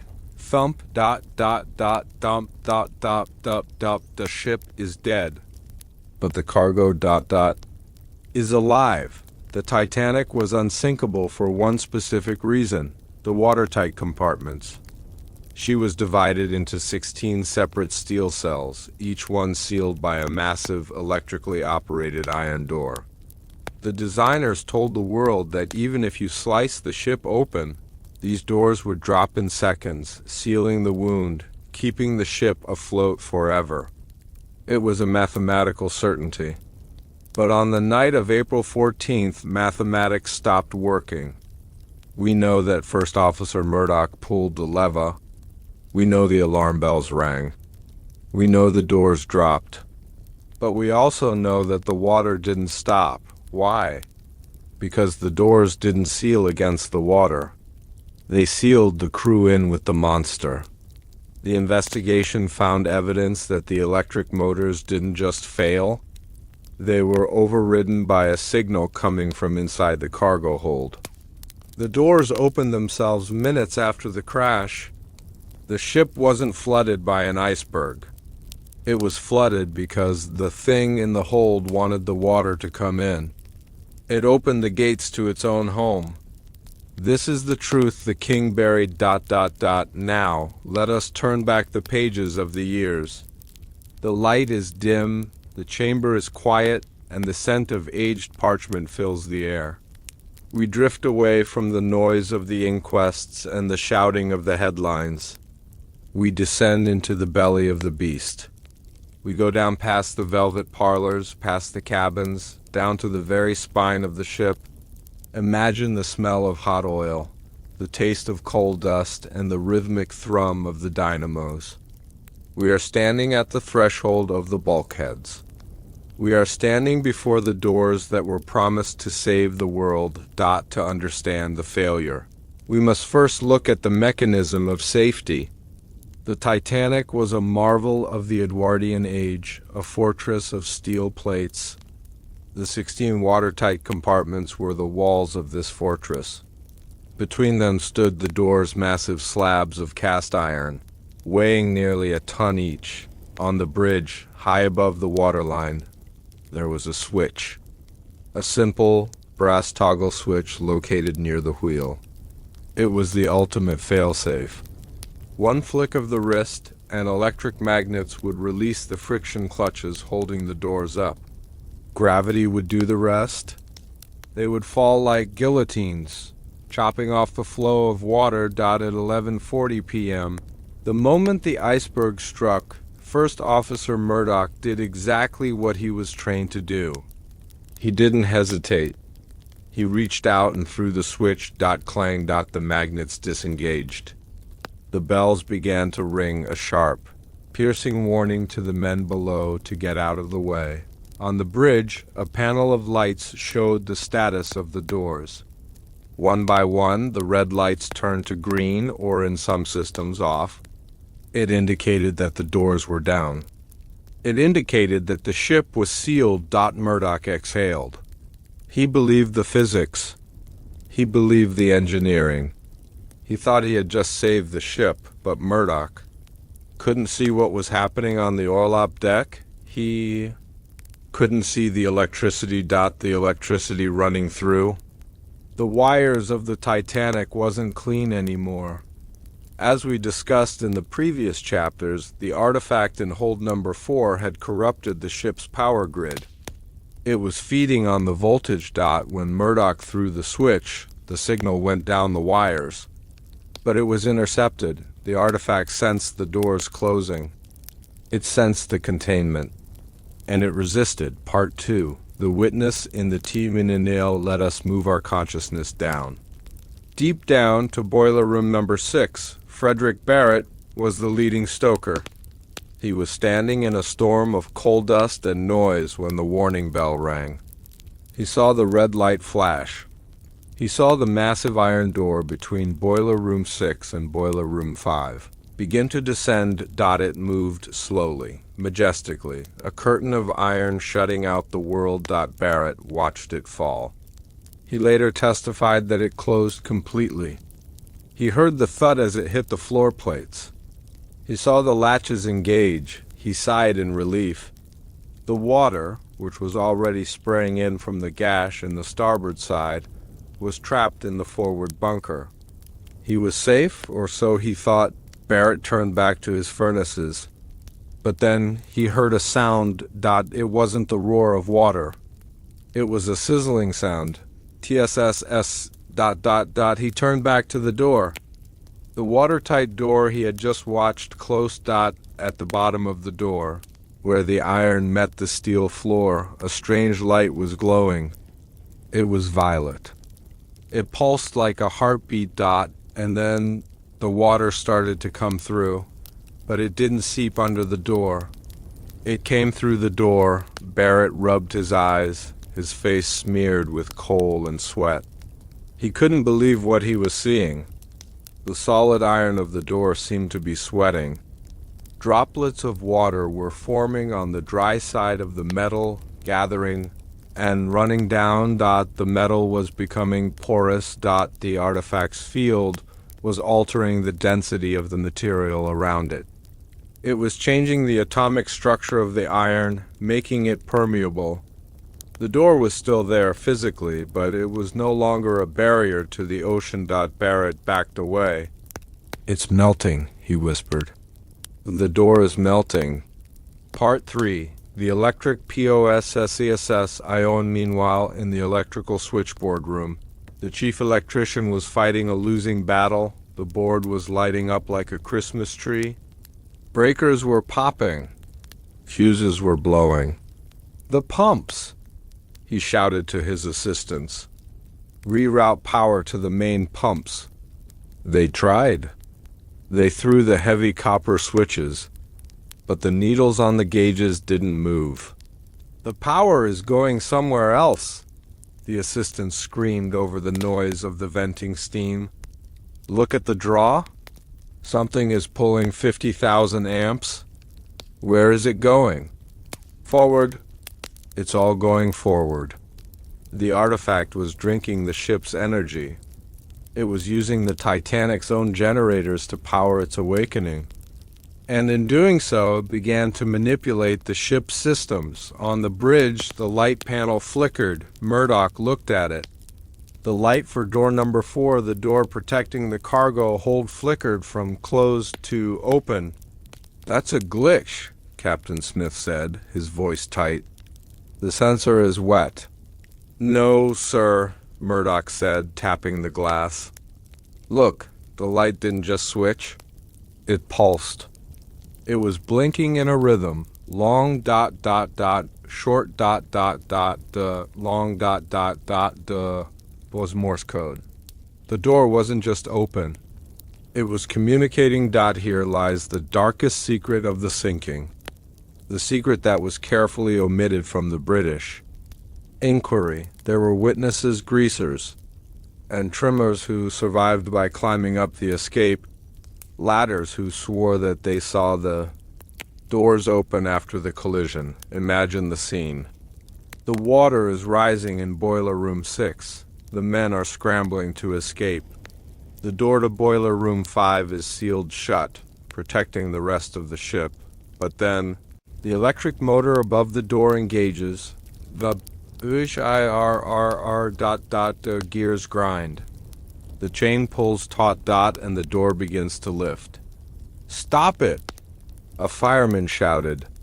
"Who's operating the switch?" No one was operating the switch. The switch on the bridge was still in the close position. The manual lever was untouched. The door lifted slowly, inviting the water in, inviting the cold in. Why? Because the thing in the hold needed the water to spread. It needed to connect the compartments. It needed the ship to become one single fluid-filled vessel. The artifact hacked the ship's nervous system. It overrode the command of the captain. As the door rose, a wall of green seawater rushed into boiler room 5, sweeping men off their feet, smashing them against the furnaces. But in that water, the survivors saw shapes, shadows moving against the current. The door hadn't opened to let water in. It had opened to let something out. Thomas Andrews, the builder, the man who knew every rivet of the ship, was walking the E-deck corridor. He was checking the bulkheads. He was a man of science. He believed in steel and tension and stress. He placed his hand against the wall of the mailroom. It was cold. He knew the water was on the other side, but then he felt the vibration. It wasn't the vibration of the engines. It was the vibration of the metal itself. The steel plate under his hand felt soft, malleable, like warm wax. He pressed his thumb against the steel, and to his absolute horror, his thumb left an indentation. The steel was losing its temper. The molecular bonds were dissolving. Andrews stumbled back. He looked at his hand. It was covered in a gray, metallic residue. "She's not sinking," he whispered to the empty corridor. "She's dissolving." This explains why the Titanic sank so fast. It explains why she broke in two. The steel wasn't just stressed. It was compromised by the proximity to the alien physics of the cargo. The spine of the ship had been turned to jelly. Andrews knew then that the pumps were useless. He knew the watertight doors were a joke. You cannot seal a room if the walls themselves are turning to ghost matter. He walked to the smoking room. He sat down. He stared at the painting of the Plymouth Harbor. He didn't try to save himself. Why would he? He knew that what was happening on this ship was not something you could survive. It was something you could only witness. Let us look at the grand staircase. The centerpiece of the ship. Usually, water rises from the bottom up. That is the law of gravity, but passengers on D deck reported a strange phenomenon. They saw water running down the stairs, but where was it coming from? The upper decks were dry. The water was condensing out of the air. The cold zone created by the artifact was so intense that the humidity in the air was freezing and turning to liquid water instantly. The ship was weeping from the inside. It created a mist, a fog that rolled down the stairs like a carpet. And in that fog, people went missing. There were reports of passengers walking into the mist on the staircase and simply never emerging on the other side. No scream, no splash, just ... The watertight doors were meant to compartmentalize the ship. Instead, the artifact was compartmentalizing reality. It was creating pockets of dead space where the laws of our world no longer applied. As the final plunge began, the stern of the ship rose into the air. The lights flickered one last time. In the depths of the engine room, the watertight doors were now fully submerged. The pressure was immense, but even then, the artifact had one last trick. The wreck of the Titanic lies in two pieces, the bow and the stern. They are separated by a large debris field. Forensic analysis of the wreck shows something strange about the watertight doors in the stern section. They are twisted, not bent by water pressure, twisted like a wet towel being wrung out. Metal does not twist like that unless it is superheated. But the water was freezing. The only explanation is that just before the break, a surge of energy, the discharge the electrician feared, ripped through the spine of the ship. It melted the doors in a fraction of a second. Then the freezing water snapped them solid again. The doors failed because they were subjected to forces that belong in a particle accelerator, not a steamship. The ship is now groaning in its death throes. The doors are open. The walls are soft. The water is everywhere, but amidst the chaos, there is a group of people who are seeing something else. Down in the steerage, the third-class passengers are trapped behind their own gates of steel mesh kept locked by the crew. They are standing in waist-deep water, but they are not looking at the water rising.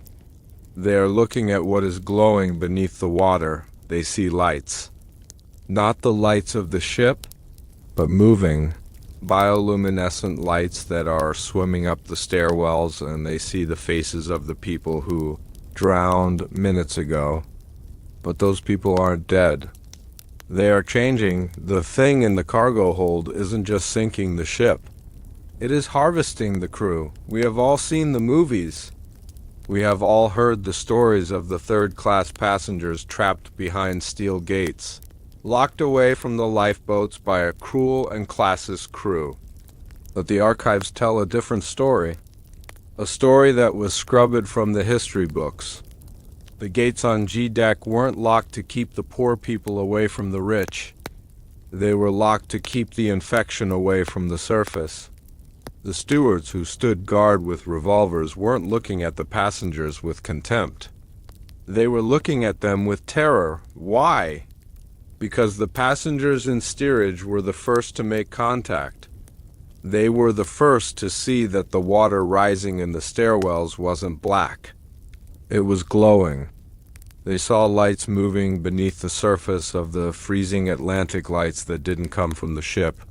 They saw shapes swimming up the flooded corridors, shapes that looked human but moved like eels. The gates were a quarantine line. The Titanic wasn't just sinking, it was being boarded from below. And the people in steerage were the bait. This is the truth the king buried ... Now, let us turn back the pages of the years. The light is dim, the chamber is quiet, and the scent of aged parchment fills the air. We leave the shouting and the panic of the upper decks. We descend past the chandeliers, past the libraries, down into the labyrinth of the ship's hull. We are going to the place where the vibration of the engines was loudest. We are going to the waterline. Let your breathing slow down. Let the darkness wrap around you like a heavy coat. We are entering the world of the lost, Part 1, the water that glowed, to understand the horror of the steerage. We must first understand the environment. The third-class accommodations were a maze of narrow corridors, white-painted steel walls, and linoleum floors. It was clean, stark, and confusing. When the iceberg struck, the impact was felt most violently here. The steel plates groaned, and the floor tilted. But for the first 20 minutes, there was no water. Only a sound. The sound of air escaping. A hissing sound like 1,000 snakes hidden in the walls. Then the water came, but it didn't rush in like a river. It crept in. It seeped up through the floor drains. It trickled under the doors, and it brought with it a strange illumination. Oisin O'Connor, a young Irish farmhand traveling to New York, wrote a letter to his sister that was never mailed. It was found in his pocket when his body was recovered days later. The ink was blurred by seawater, but the words were legible. He wrote, "The water is not dark, Mary. It is full of fireflies. Tiny green stars that swirl around our ankles. It is beautiful, but it burns cold. BIOUMINESCENCE. We know that deep-sea creatures use light to hunt. Anglerfish, jellyfish, squid. They live in the midnight zone, miles below the surface. They should not be at the surface, but as the Titanic sank, the gray zone created by the artifact in the hold acted as a summoner. It pulled the deep ocean up. Imagine standing in a narrow corridor, the lights of the ship flickering and dying. You are in total darkness. And then you look down at the water rising around your knees, and the water is glowing. It is a soft, sickly violet light. It pulses in time with a heartbeat you cannot hear. It casts long, dancing shadows on the walls. The water looks like liquid glass, thick and heavy. This was the first sign that the ocean was not just an element. It was an entity. The crowd gathered at the gates on E-deck. Hundreds of families, men holding their children high above the water. Women clutching rosary beads, they screamed at the stewards on the other side of the gate. "Open the gate? Let us through." The stewards stood their ground. They were pale. Their hands shook as they held their weapons. Why did they not open the gates? One steward, a man named Hart, survived. Decades later, on his deathbed, he whispered a confession to his nurse. "We didn't lock them in because of the captain's orders," Hart said. "We locked them in because of their eyes." He described looking through the steel mesh of the gate. He saw the passengers standing in the water, but as the glowing water rose to their waists, something happened to them. They stopped screaming, they stopped fighting. They stood still, staring down into the water. They looked mesmerized, Hart whispered, like they were listening to a song. And their eyes, Their pupils blew wide open like black saucers. They weren't looking at us anymore. They were looking at what was swimming around their legs. The artifact was broadcasting a hypnotic signal through the water. The bioluminescence was a trance inducer. The passengers in steerage weren't trapped by the gates. They were trapped by the light. Let us drift down a flooded corridor. It is silent here. The air is gone, replaced by the freezing, glowing brine. We are floating past the open doors of the cabins. Luggage floats by wicker baskets, leather suitcases, a child's doll, but there is movement in the water, survivors who managed to escape the trance, and climbed the emergency ladders reported seeing shapes in the water below them. One survivor, a woman named Anna Turja, gave a testimony that was dismissed as hysteria. She said, "I looked back down the stairwell. The water was up to the landing, and I saw things coming up the stairs. They looked like men, but they were swimming too fast. They moved like seals, and they were glowing. What were these shapes? Were they the crew of the artifact? The old ones mentioned in J.P. Morgan's burned papers? Or were they the first victims? The bodies of the drowned do not float immediately. They sink, but in the steerage of the Titanic, the bodies didn't sink. They hovered. They remained suspended in the violet water, their arms drifting loosely. Turning in the current to the terrified survivors looking down, it looked like a dance. A silent underwater ballet of the dead, illuminated by the ghostly light of the deep. It was a harvest. The artifact was collecting souls. There is a story of a priest, Father Biles, who stayed behind in the steerage. He gathered the people around him. He knew the gates would not open. He knew the end was coming. He stood on a raised platform, the water lapping at the edges. The violet light reflected off his vestments. He began to recite the rosary. "Hail Mary, full of grace, ... The people responded. "Pray for us sinners, ... But as the water rose, the responses changed. A survivor who was climbing the ventilation shaft heard the prayer. He said that towards the end, the voices didn't sound human. They sounded mechanical. They sounded like the hum of the crate. The people were reciting the prayer, but the rhythm was wrong. It was too slow. Pray ... for ... now ...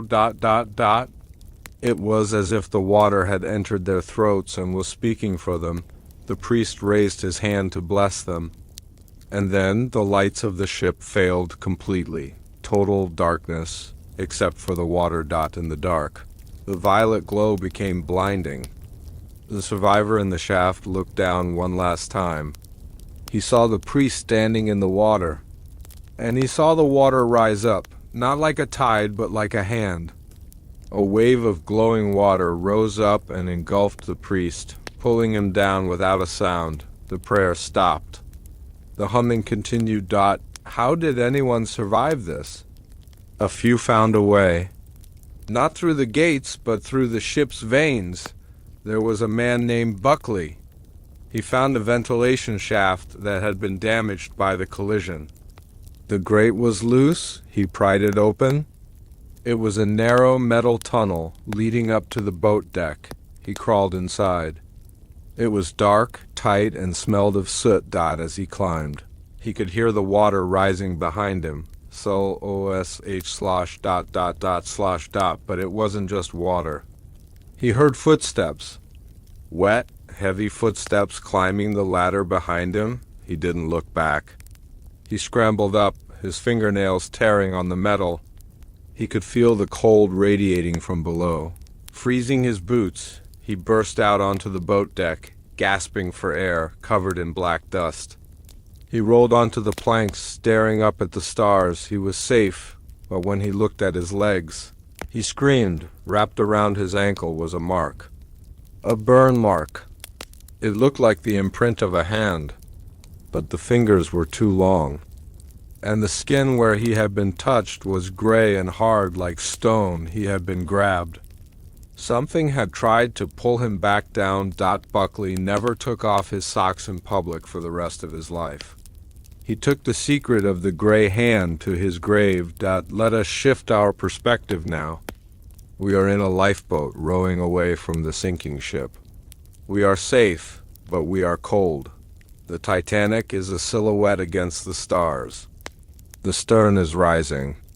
The screams are drifting across the water, but the people in lifeboat number 13 saw something that the others missed. They were looking back at the ship. They saw the rows of portholes on the lower decks, the steerage decks. These portholes were underwater now. They should have been dark, but they were blazing with light. "Look," a woman whispered, pointing. "The lights are still on?" "No," a sailor corrected her, his voice trembling. "Those aren't the electric lights. The electric lights are yellow. Those lights are purple." They watched as the purple lights moved from porthole to porthole, moving upward, moving toward the stern. It looked like a procession. It looked like a search party sweeping the ship, room by room, ensuring that no one was left behind, ensuring that the sacrifice was complete. The people in the lifeboat stopped rowing. They sat in silence, mesmerized by the show. The tragedy of the sinking was forgotten for a moment, replaced by the sheer awe of the supernatural display. The ocean was claiming its prize. The stern is high in the air now. The lights of the steerage have merged into one massive, glowing pulse deep beneath the water. The ship is about to break, but on the bridge, there is one final mystery playing out. Captain Smith has vanished. He was seen walking onto the bridge, but he was never seen leaving. However, the ship's logbook, the official record of the voyage, was not on the bridge. It was in the chart room. Moments before the final plunge, a quartermaster ran in to save the logbook. He grabbed it. He opened it to the final page. He expected to see coordinates. He expected to see the distress position, but the final entry, written in Smith's own handwriting, did not contain numbers. It contained a single sentence, written over and over again until the ink tore the paper. It was a warning. A warning about time. Because for the last 20 minutes, the clocks on the Titanic had not been ticking forward. They had been ticking backward. Time is supposed to be constant. A second is a second. A minute is a minute. But on the Titanic, time broke. We have the official inquiry timelines. We have the distress calls. But if you line them up, they don't match. There is a gap, a hole in the night. The collision was recorded at 11:40 p.m., but the logbook found in the pocket of a dead officer records the first alarm at 11:20 p.m. 20 minutes are missing. Where did they go? They weren't lost to error. They were eaten. Survivors reported checking their pocket watches and seeing the hands spinning backward. The wireless operators reported sending messages that arrived at shore stations before they were sent. The ship didn't just hit an iceberg. It hit a tear in the fabric of space-time. The artifact in the hold wasn't just freezing the water. It was freezing the clock. For 20 minutes, the Titanic existed in a bubble outside of our reality, a null time, where the laws of physics were suspended, and the crew lived a lifetime in a heartbeat. This is the truth the king buried. Now, let us turn back the pages of the years. The light is dim, the chamber is quiet, and the scent of aged parchment fills the air. We step away from the physical horror of the water and the ice. We step into the realm of the abstract, into the quiet precision of the chart room. Imagine the ticking of 100 clocks all out of sync. Imagine the smell of brass polish and ink. We are going to look at the evidence that cannot be explained by ice or steel. We are going to look at the clock that stopped and the hand that kept writing. To understand the missing time, We must visit the chart room, located just behind the wheelhouse. This room was the brain of the ship. It was a sanctuary of logic. Here, the course was plotted on great paper maps. Here, the chronometers, the ultra-precise clocks used for navigation, were kept under glass domes on the night of the sinking. While the bridge was a scene of controlled chaos, the chart room was strangely silent. Robert Hickens, the quartermaster who was at the wheel when the ship struck, fled to this room minutes before the end. He claimed he went to retrieve a logbook, but his testimony suggests he went there to escape the noise in his head. Hickens later described the atmosphere in the room as thick. He said the air felt like syrup. When he moved his hand to open a drawer, he saw a tracer of visual echo of his hand moving seconds later. He was experiencing time dilation. The artifact in Hold 4, having fully awakened, was generating a gravitational anomaly. Gravity affects time. The heavier the gravity, the slower time moves. The artifact was creating a gravity well so intense that time on the Titanic was slowing down relative to the rest of the world, to the people on the Carpathia. Hours away, the night was moving at a normal pace. But on the Titanic, the seconds were stretching into minutes. The Titanic carried huge Brassmaster chronometers. These were the most accurate timepieces on Earth, calibrated at the Greenwich Observatory. They were immune to vibration, immune to temperature changes, but they were not immune to the gray zone. When Hickens looked at the row of chronometers on the shelf, he stopped in his tracks. There were 3 clocks. Usually they ticked in perfect unison, tick, tick, tick, but tonight they were arguing. The first clock showed 12:15 a.m., the second clock showed 11:55 p.m., the third clock. The third clock was running backwards. The second hand on the third chronometer was sweeping, counterclockwise, tick, tick, tick, back towards the past, back towards the moment of impact, back towards Southampton. Hickens rubbed his eyes. He thought he was going mad. He reached out to touch the glass dome of the backwards clock. It was vibrating, a high-pitched resonance that made his teeth ache. He realized then that the ship wasn't just sinking into the ocean. It was sinking into history. It was being pulled back to the moment the pact was sealed. Hickens turned his attention to the main desk. There, lying open, was the scrap log, the rough book where the officer of the watch recorded events before transferring them to the official log. Captain Smith had been standing at this desk only minutes earlier. The pen was still lying there, a drop of fresh ink staining the blotter. Hickens leaned over to read the last entry. He needed to know the official time of the sinking to report to the lifeboats. He looked at the page, and his blood ran cold. The handwriting, usually the neat, copperplate script of a British naval officer, had deteriorated into a jagged scrawl. It looked like the writing of a man whose hand was being shaken by a seizure. The entry read, 11:40 p.m. to impact, 11:50 p.m. to water and forward hold, 11:55 p.m. the geometry is wrong, 12 a.m. it is 11:40. Again, Smith had written the same sequence of events 3 times, 11:40, 12 o'clock, 11:40. 12 o'clock, the captain had been trapped in a time loop. For him, the collision was happening over and over again. He was reliving the mistake, reliving the realization.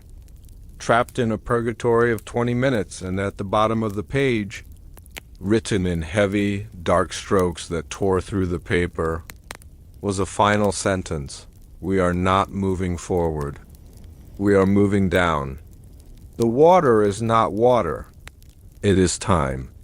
Hickens slammed the book shut. He couldn't look at it. He felt that if he read it again, He too would be trapped in the loop. He grabbed the book. He intended to take it with him, to save it as proof, but as he lifted it, the book felt impossibly heavy. It weighed 50 pounds. It weighed 100 pounds. He dropped it. It hit the floor with a thud that sounded like a coffin lid closing. He left it there. The proof of the time distortion was left to dissolve in the salt water. The distortion wasn't limited to the chart room. It affected the passengers in terrifying ways. In the first-class lounge, a group of elderly women sat waiting for the lifeboats. They were calm. They held hands. A stewardess, observing them, noticed something horrific. In the span of an hour, the women seemed to wither. Their hair, which had been gray, turned stark white. Their skin became translucent, paper-thin, revealing the blue veins beneath. They were aging rapidly. The field generated by the artifact was accelerating their cellular decay. They were experiencing years of biological time in minutes. One of the women, Mrs. Strauss, looked at her husband. "Isidore," she whispered, "I feel so old. Have we been on this ship for a lifetime?" "Only a few days, my dear," he answered, holding her hand. But his hand, too, was skeletal. They stayed together. Not just out of love, but because they physically could not move. The weight of the years had crushed them. They died in the deck chairs. Ancient dust in a sinking palace, the most concrete evidence of the time gap comes from the wireless logs of the Carpathia and the Californian. The Titanic sent her first CQD at 12:15 a.m. ship's time. The Carpathia received it at 12:25 a.m., 10 minutes to travel a distance that radio waves cover in a millisecond. Where was the signal for those 10 minutes? It was trapped in the event horizon of the ship. The signal had to fight its way out of the gravity well. It circled the Titanic, bouncing off the distortion field, before finally breaking free to reach the world. And when the Carpathia finally arrived, Captain Rostron noted something in his log that has puzzled historians for a century. He wrote, "We arrived at the position given by the Titanic, but there was nothing there. We had to steam another 4 miles to find the lifeboats. The Titanic wasn't where it said it was, because it wasn't when it said it was. The ship had slipped physically and temporally. It had moved 4 miles in a direction that wasn't on the compass." There is one final testimony, perhaps the most disturbing of all. It comes from a lookout on the Californian, the ship that sat stationary only 10 miles away, watching the Titanic die. Herbert Stone, the second officer of the Californian, watched the Titanic for hours. He saw her lights. He saw her rockets, but he told the inquiry something strange. "She looked queer," Stone said. "She looked like she was afloat, and then suddenly she was gone. And then she was back again, flickering, flickering. Like a light?" The prosecutor asked. "No," Stone said. "Like a lantern in a fog." But the ship itself, it would disappear and then reappear a moment later, but lower in the water. It happened 3 or 4 times. Like a moving picture that was skipping frames. Stone was witnessing the Titanic phasing in and out of our reality. The artifact was trying to take the ship somewhere else, to a dimension of deep water where it originated. But the mass of the ship was too great. It kept snapping back to our world. Phase out. Sync. Phase in. Phase out. Phase in. The ship stuttered its way to the bottom. At 2:20 a.m., the final plunge occurred. The stern rose. The lights failed, and at that exact moment, every watch in the pockets of the 1,500 victims stopped. We see them in museums today. The pocket watches recovered from the wreck. They are all frozen at roughly the same time. But if you look closely at the Watches recovered from the vicinity of hold. For the watches of the male clerks and the stokers, they aren't stopped at 2:20. Some are stopped at 1 o'clock, some at 3 o'clock. Some have no hands left at all. The closer you were to the epicenter, the more time shattered. As the ship broke in two, the time bubble burst. The 20 missing minutes were released back into the universe. Survivors in the lifeboats reported a sudden, dizzying sensation of vertigo at the moment the ship disappeared. A feeling of déjà vu. They felt as if they had watched the ship sink before. They felt the memories of a future they hadn't lived yet. This is why the survivors' accounts are so contradictory. Some say the ship broke. Some say it sank whole. Some say there was silence. Some say there was an explosion. They are all telling the truth. They all saw different versions of the event, refracted through the shattered lens of time. The ship is gone. The time loop is closed. The ocean is flat and calm, hiding its secret, but the cleanup has begun. The Macabenet, the ship sent to recover the bodies, is approaching the site. The crew is prepared for a grim task. They have coffins. They have ice, but when they arrive, they receive an order that makes no sense. They are told to prioritize the bodies. First-class bodies are to be embalmed and returned. Third-class bodies are to be buried at sea.css or containment? Because the crew of the Macabenet noticed something about the bodies floating in the water. The ones from the third class, the ones who had been near the gates. They weren't decomposing, they looked fresh. They looked like they were sleeping. And their eyes were open, staring up at the sun with a violet film covering the pupils. The recovery ships weren't just picking up the dead. They were sorting the infected. History tells us it was an act of classism. They tell us that the recovery ships, overwhelmed by the sheer number of the dead, chose to bring back the rich and throw the poor back into the sea. They tell us it was a decision based on money, on who could pay for a coffin. That is a lie. The decision to bury hundreds of bodies at sea wasn't economic. It was biological. The captain of the Macabenet, the ship of death, received sealed orders from the White Star Line before he ever left Halifax.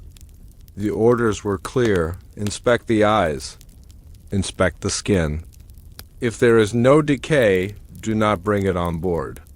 The crew found bodies floating in the water that had been dead for 5 days, yet they looked as if they were sleeping.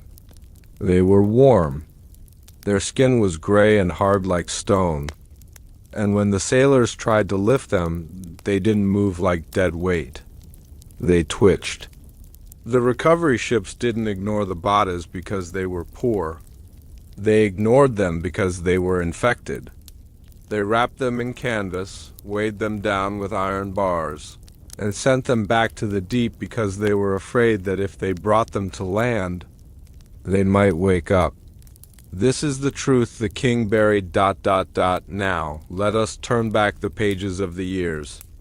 The light is dim, the chamber is quiet, and the scent of aged parchment fills the air. We leave the frenetic energy of the sinking. The ship is gone. The screaming is stopped. Now, there is only the silence of the aftermath. Imagine a gray ocean under a gray sky. Imagine the sound of a ship's bell, tolling in the fog. Clang, clang. We are standing on the deck of the Macabenet, a cable ship converted into a floating hearse. The air smells of embalming fluid, sawdust, and the cold salt spray. We are here to witness the cleanup of a nightmare, Part 1. The ship of DE to the Macabenet left Halifax, Nova Scotia, with a grim cargo. 100 wooden coffins, 100 tons of ice, and 12 tons of iron bars. Why so much iron? A standard burial at sea requires only a small weight. But the McCabe Bennett was prepared to sink things that wanted to float. Things that were buoyant with a strange energy. The ship arrived at the coordinates of the disaster on April 20th. It had been 5 days since the Titanic went down. The ocean was calm, rolling in long, oily swells. Captain Launder stood on the bridge. He lifted his binoculars. What he saw made him lower the glasses and cross himself. The ocean was not empty. It was carpeted. White life jackets dotted the surface as far as the eye could see, bobbing like seagulls. "Lower the boats," Launder ordered. His voice was quiet. The fog seemed to swallow the sound. The crew lowered the skiffs. They rowed out into the field of the dead. It was silent work. The oars dipped into the water with a soft splash, splash, splash. But as they got closer to the bodies, the crew noticed something strange. Usually, after 5 days in the water, decomposition sets in. The features bloat. The skin discolors. It is the natural way of all things, but the bodies floating nearest to the center of the debris field, the bodies of the steerage passengers and the crew, were pristine, perfectly preserved. One sailor, a man named Jones, reached out with a boat hook to pull a body closer. It was a young man, a fireman from the boiler rooms. "He looks fresh, Captain," Jones called out, "like he just fell in." They pulled the body over the gunwale. Jones grabbed the man's wrist. He dropped it instantly, recoiling. "He's warm," Jones whispered. "He's been in freezing water for a week and he's warm." This brings us to the infamous triage. The history books say the crew identified the bodies by their clothing. If they wore a tuxedo, they were kept. If they wore rough-spun wool, they were returned to the sea. But the private journals of the embalmer on board, John Snow, tell a different story. Snow wrote, "It is not about the clothes. It is about the markings. The bodies we are returning to the sea are marked. They have gray patches on their skin. Their veins are black. And the smell, they do not smell of death.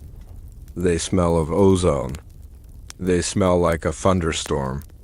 The order to ignore the bodies wasn't about class. It was a quarantine protocol. The first-class passengers, who had died of hypothermia on the surface, were largely unaffected by the artifact's radiation. They were simply dead. They were safe to bring back to Halifax, but the third-class passengers, the ones who had been trapped in the gray zone below decks, the ones who had inhaled the mist and touched the glowing water, they were changed. The artifact had altered their cellular structure. It had paused their decay. It had turned them into vessels. Captain Launder watched from the bridge as the crew examined a group of bodies. They checked the eyes. If the eyes were cloudy and white, normal death. They were tagged if the eyes were clear, with that faint violet film we spoke of earlier. They were rejected. "Burial at sea," the officer would shout. "But he has a name." A sailor protested, holding the identification papers of a young father. "Burial at sea," the officer repeated, his voice cracking with panic. "Tie the weights. Double the weights." Part 3. The canvas BAGS. The procedure was brutal. The infected bodies were wrapped tightly in canvas sacks. Why canvas? To hide them or to contain them? The sailors who stitched the bags reported that the needles were hard to push through the skin of these bodies. The skin had become tough, like cured leather. And then came the weights. Usually, a 10-pound weight is enough to sink a body. But for these bodies, they used iron bars weighing 50 pounds or more. They lined them up on the rail. The priest read a hasty prayer. "We commit this body to the deep. Splash, they sank. But they sank slowly. Jones, the sailor, watched one of the canvas bags sink. The water was clear enough to see down a few fathoms. He saw the bag descend, and then he saw it stop. The bag hovered in the water, fighting the iron weights. It turned upright, and then the canvas twitched. Jones rubbed his eyes. The bag twitched again. A spasm. As if the thing inside was trying to find a comfortable position. Or trying to swim. Did you see that? Jones hissed to his mate. I saw nothing, the mate said, turning his back. And neither did you. Keep working. The horror reached its peak on the third day. The crew hauled up a cluster of bodies that had been tied together. A mother and 3 children.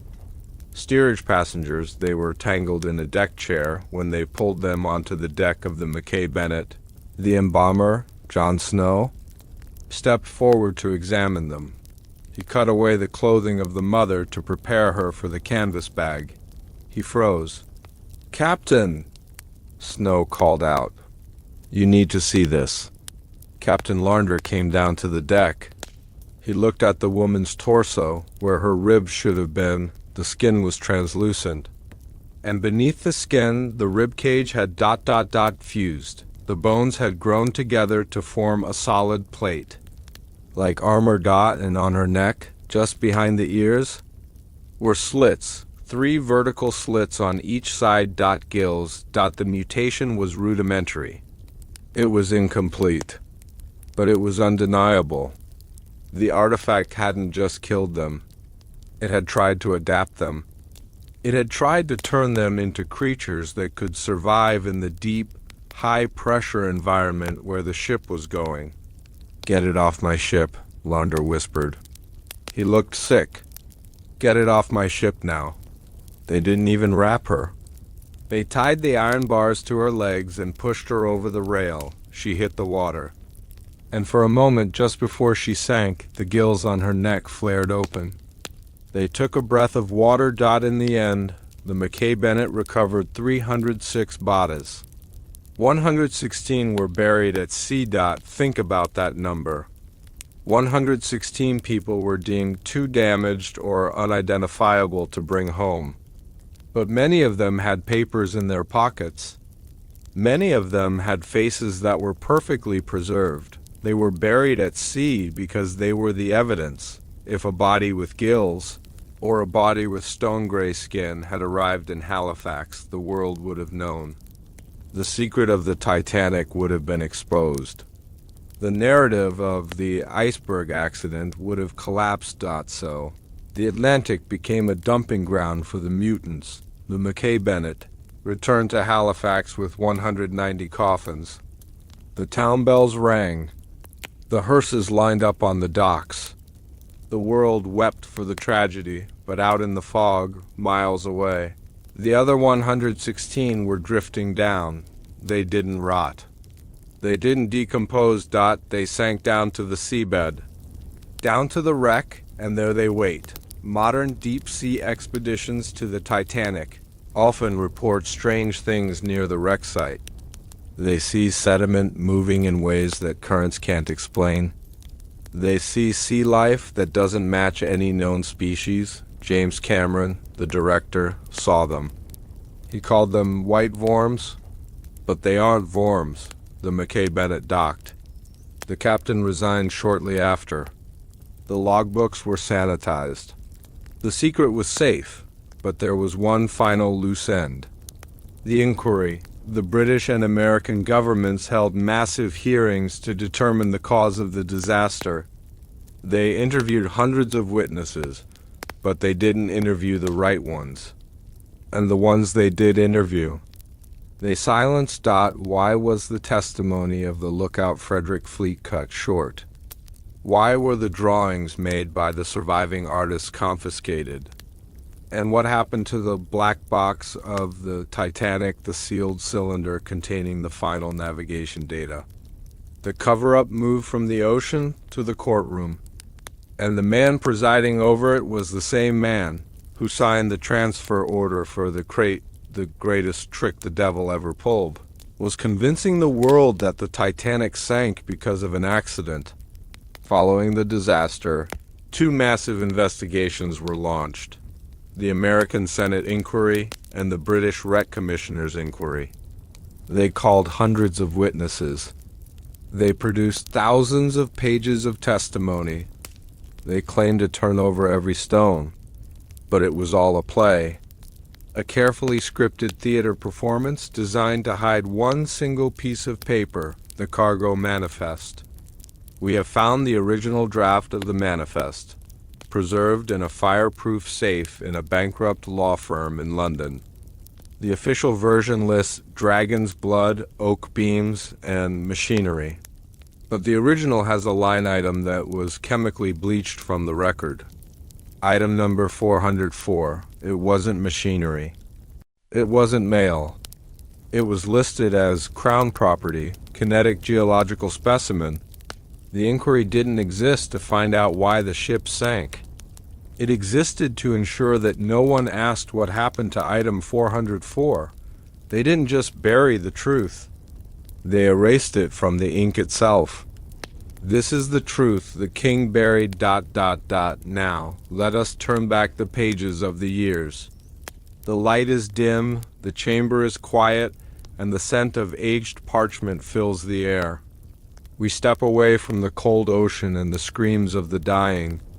We enter a different kind of coldness, the coldness of the courtroom. Imagine a grand hall filled with men in stiff collars, the scratching of stenographers' pens and the heavy, suffocating weight of secrets. We are in the Waldorf Astoria Hotel in New York and later the Scottish Hall in London. We are here to witness the rewriting of history. The American inquiry began on April 19th, just 4 days after the sinking. Senator William Alden Smith presided. He was a man who wanted the truth, or so he thought. He grilled the surviving officers. He asked about the ice, the speed, the binoculars, but every time he got close to the real question. The room would change. Whenever Senator Smith asked about the cargo, the British officers Lytler, Boxhall, Pittman would shut down. Their faces would become masks of stone. "What was in the hold, Officer Lytler?" Smith asked. "General cargo, sir," Lytler replied. His voice was steady, but his hands were gripping the witness stand so hard his knuckles were white.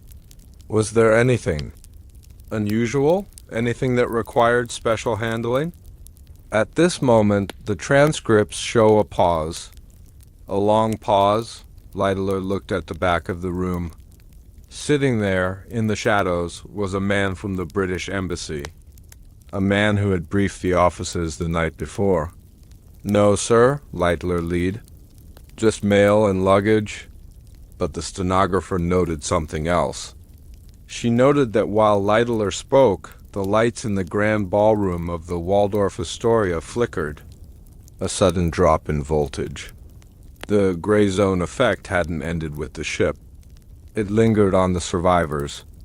The lie was so heavy it distorted the air in the room. The centerpiece of the cover-up is the document itself. The cargo manifest ... In the official archives, the manifest is clean. It lists thousands of items. 3,364 bags of mail. 50 cases of toothpaste. 8 cases of orchids. It seems mundane. It seems innocent, but forensic analysis of the paper tells a different story. In 2004, a private collector obtained a carbon copy of the manifest from the estate of a White Star Line clerk. This clerk had kept the copy hidden in a Bible for 60 years.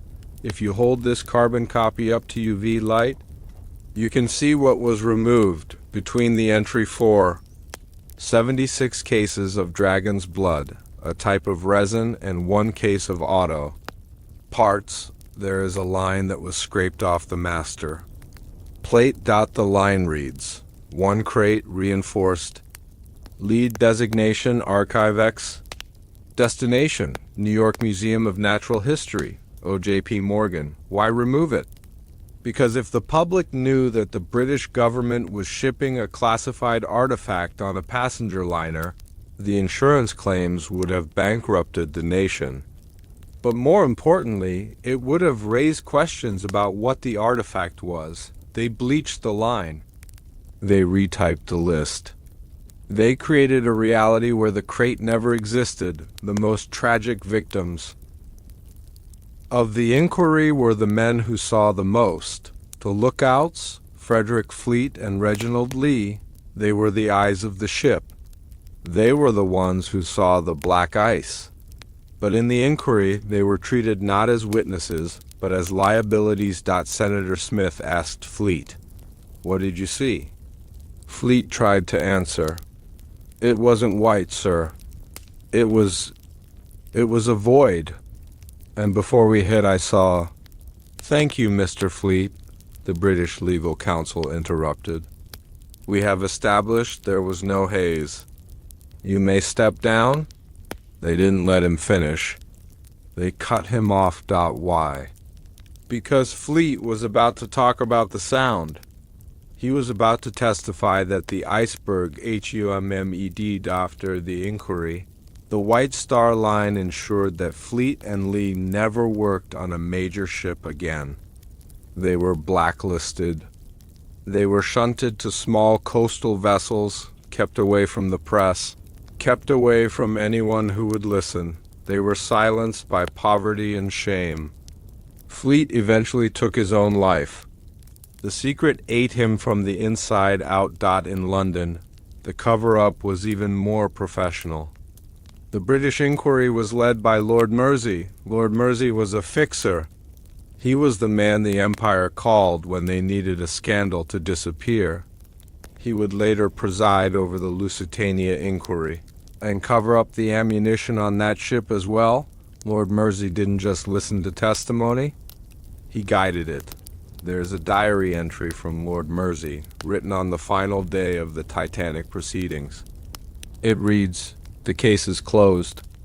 The ice is the culprit.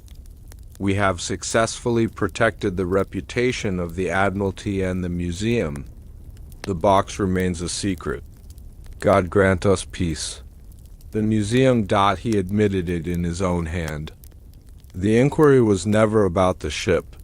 It was about protecting the British Museum. Mersey ordered that all irrelevant drawings and letters submitted by survivors be destroyed. Hundreds of sketches made by passengers, sketches of the glowing water, sketches of the creatures in the stairwells, sketches of the violet lightning were gathered in a pile in the courtyard of the inquiry hall, and they were burned. The smoke from that fire carried the last visual evidence of the supernatural event into the London fog.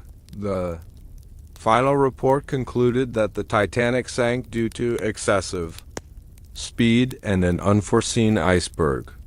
It was a perfect, boring answer. It satisfied the insurance companies. It satisfied the public, but it didn't satisfy the dead. The manifest was altered.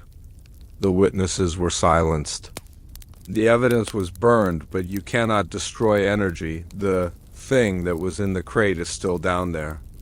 And because the inquiry refused to acknowledge it, no warning buoys were ever placed over the wreck site. No quarantine zone was established. We treat the wreck of the Titanic as a grave. We visit it with submarines. We take tourists down to look at the prow. We don't realize that we are knocking on the door of a prison. The inquiry didn't close the case. It merely locked the door and threw away the key, leaving the next generation to deal with what lies beneath. The paper trail ends here. The bureaucracy has done its job. The lies are cemented in history books, but the story doesn't end in 1912. It continues to the present day. The wreck is decaying. The steel is being eaten by bacteria Halomonas titanicae, bacteria that eat iron, but scientists are baffled. The bacteria are eating the ship too fast. The wreck is collapsing faster than it should. Why? Because the bacteria aren't just eating the steel. They are being fed by the energy radiating from the mud and the object, the crate. It hasn't rusted away. In the final chapter, we must look at the modern evidence. We must look at what the sonar scans show today.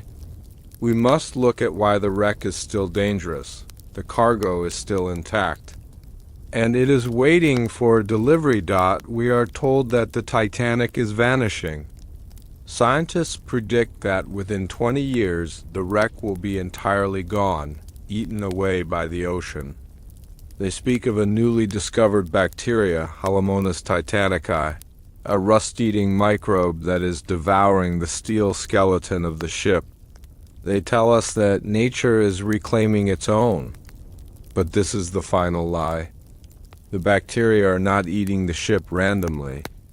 If you look at the sonar maps, if you look at the degradation patterns, you see a terrifying anomaly. The bacteria are eating everything except hold number 4. The steel surrounding the cargo hold is pristine. The rivets are shiny. The hull plates are unblemished. The ocean isn't reclaiming the ship. It is peeling away the packaging. The Titanic was merely the shell, the cocoon. And now that the shell is rotting away, the thing inside is being revealed. It has sat in the crushing dark for a century, immune to rust, immune to pressure, immune to time. The ship is dying, but the cargo ... the cargo is just waking up.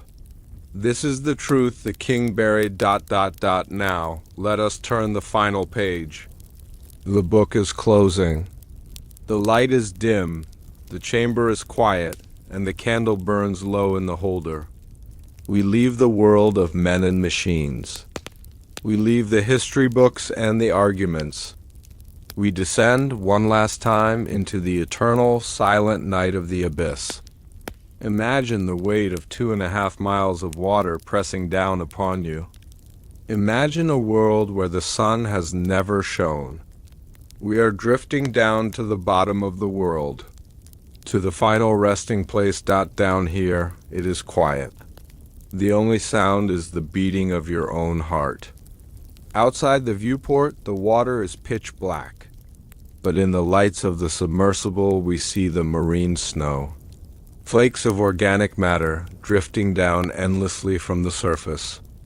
It covers the ocean floor like a blanket of dust, burying the past.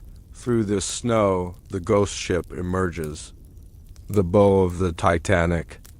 It is still majestic, rising out of the mud like a ruined cathedral. But it is weeping. Great icicles of rusticles hang from every railing and every porthole.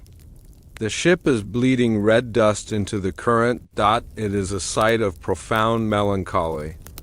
The grand staircase is gone, eaten by sea worms. The wood is gone. The glass is gone. Only the iron remains, and the iron is tired. It is surrendering to the salt, but as we glide silently along the side of the wreck, moving aft towards the cargo section, the landscape changes, the rusticles disappear. The red dust clears. The metal here does not look like it has been underwater for 100 years. It looks smooth. It looks gray and cold, but solid. This is the perimeter of hold number 4. Why does the bacteria refuse to eat this steel? Nature abhors a vacuum, but it also fears a predator. The bacteria, simple microscopic organisms, sense the radiation coming from the hold. They sense the wrongness of the energy, and they recoil. They are eating the rest of the ship to get away from the cargo. We maneuver the light. We peer into the gaping hole where the deck has collapsed. Down into the shadows of the hull. And there it is, the crate. The wood has rotted away long ago. The lead lining has dissolved. But the object itself remains. It is a block of black stone, perfectly square, resting in the mud. It is not covered in silt. It is not covered in barnacles. It is perfectly clean. It sits there in the center of the ruin, like a black diamond in a setting of rotting iron, and if you look closely, If you strain your eyes through the gloom, you can see that the water around it is shimmering. It is a faint violet heat haze. It is still active. The Titanic was never meant to arrive. In New York, it was a delivery vessel to the bottom of the sea. The pact made by the powerful men of 1912 was fulfilled.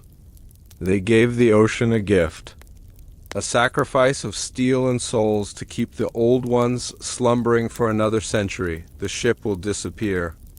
Soon, there will be nothing left but a stain of rust on the Atlantic floor, but the stone will remain, waiting, listening, dreaming. So, as you drift off to sleep tonight, listen to the silence of your room. Is it truly silent? Or can you hear, far, far away, beneath the noise of the world, a low, rhythmic thrumming?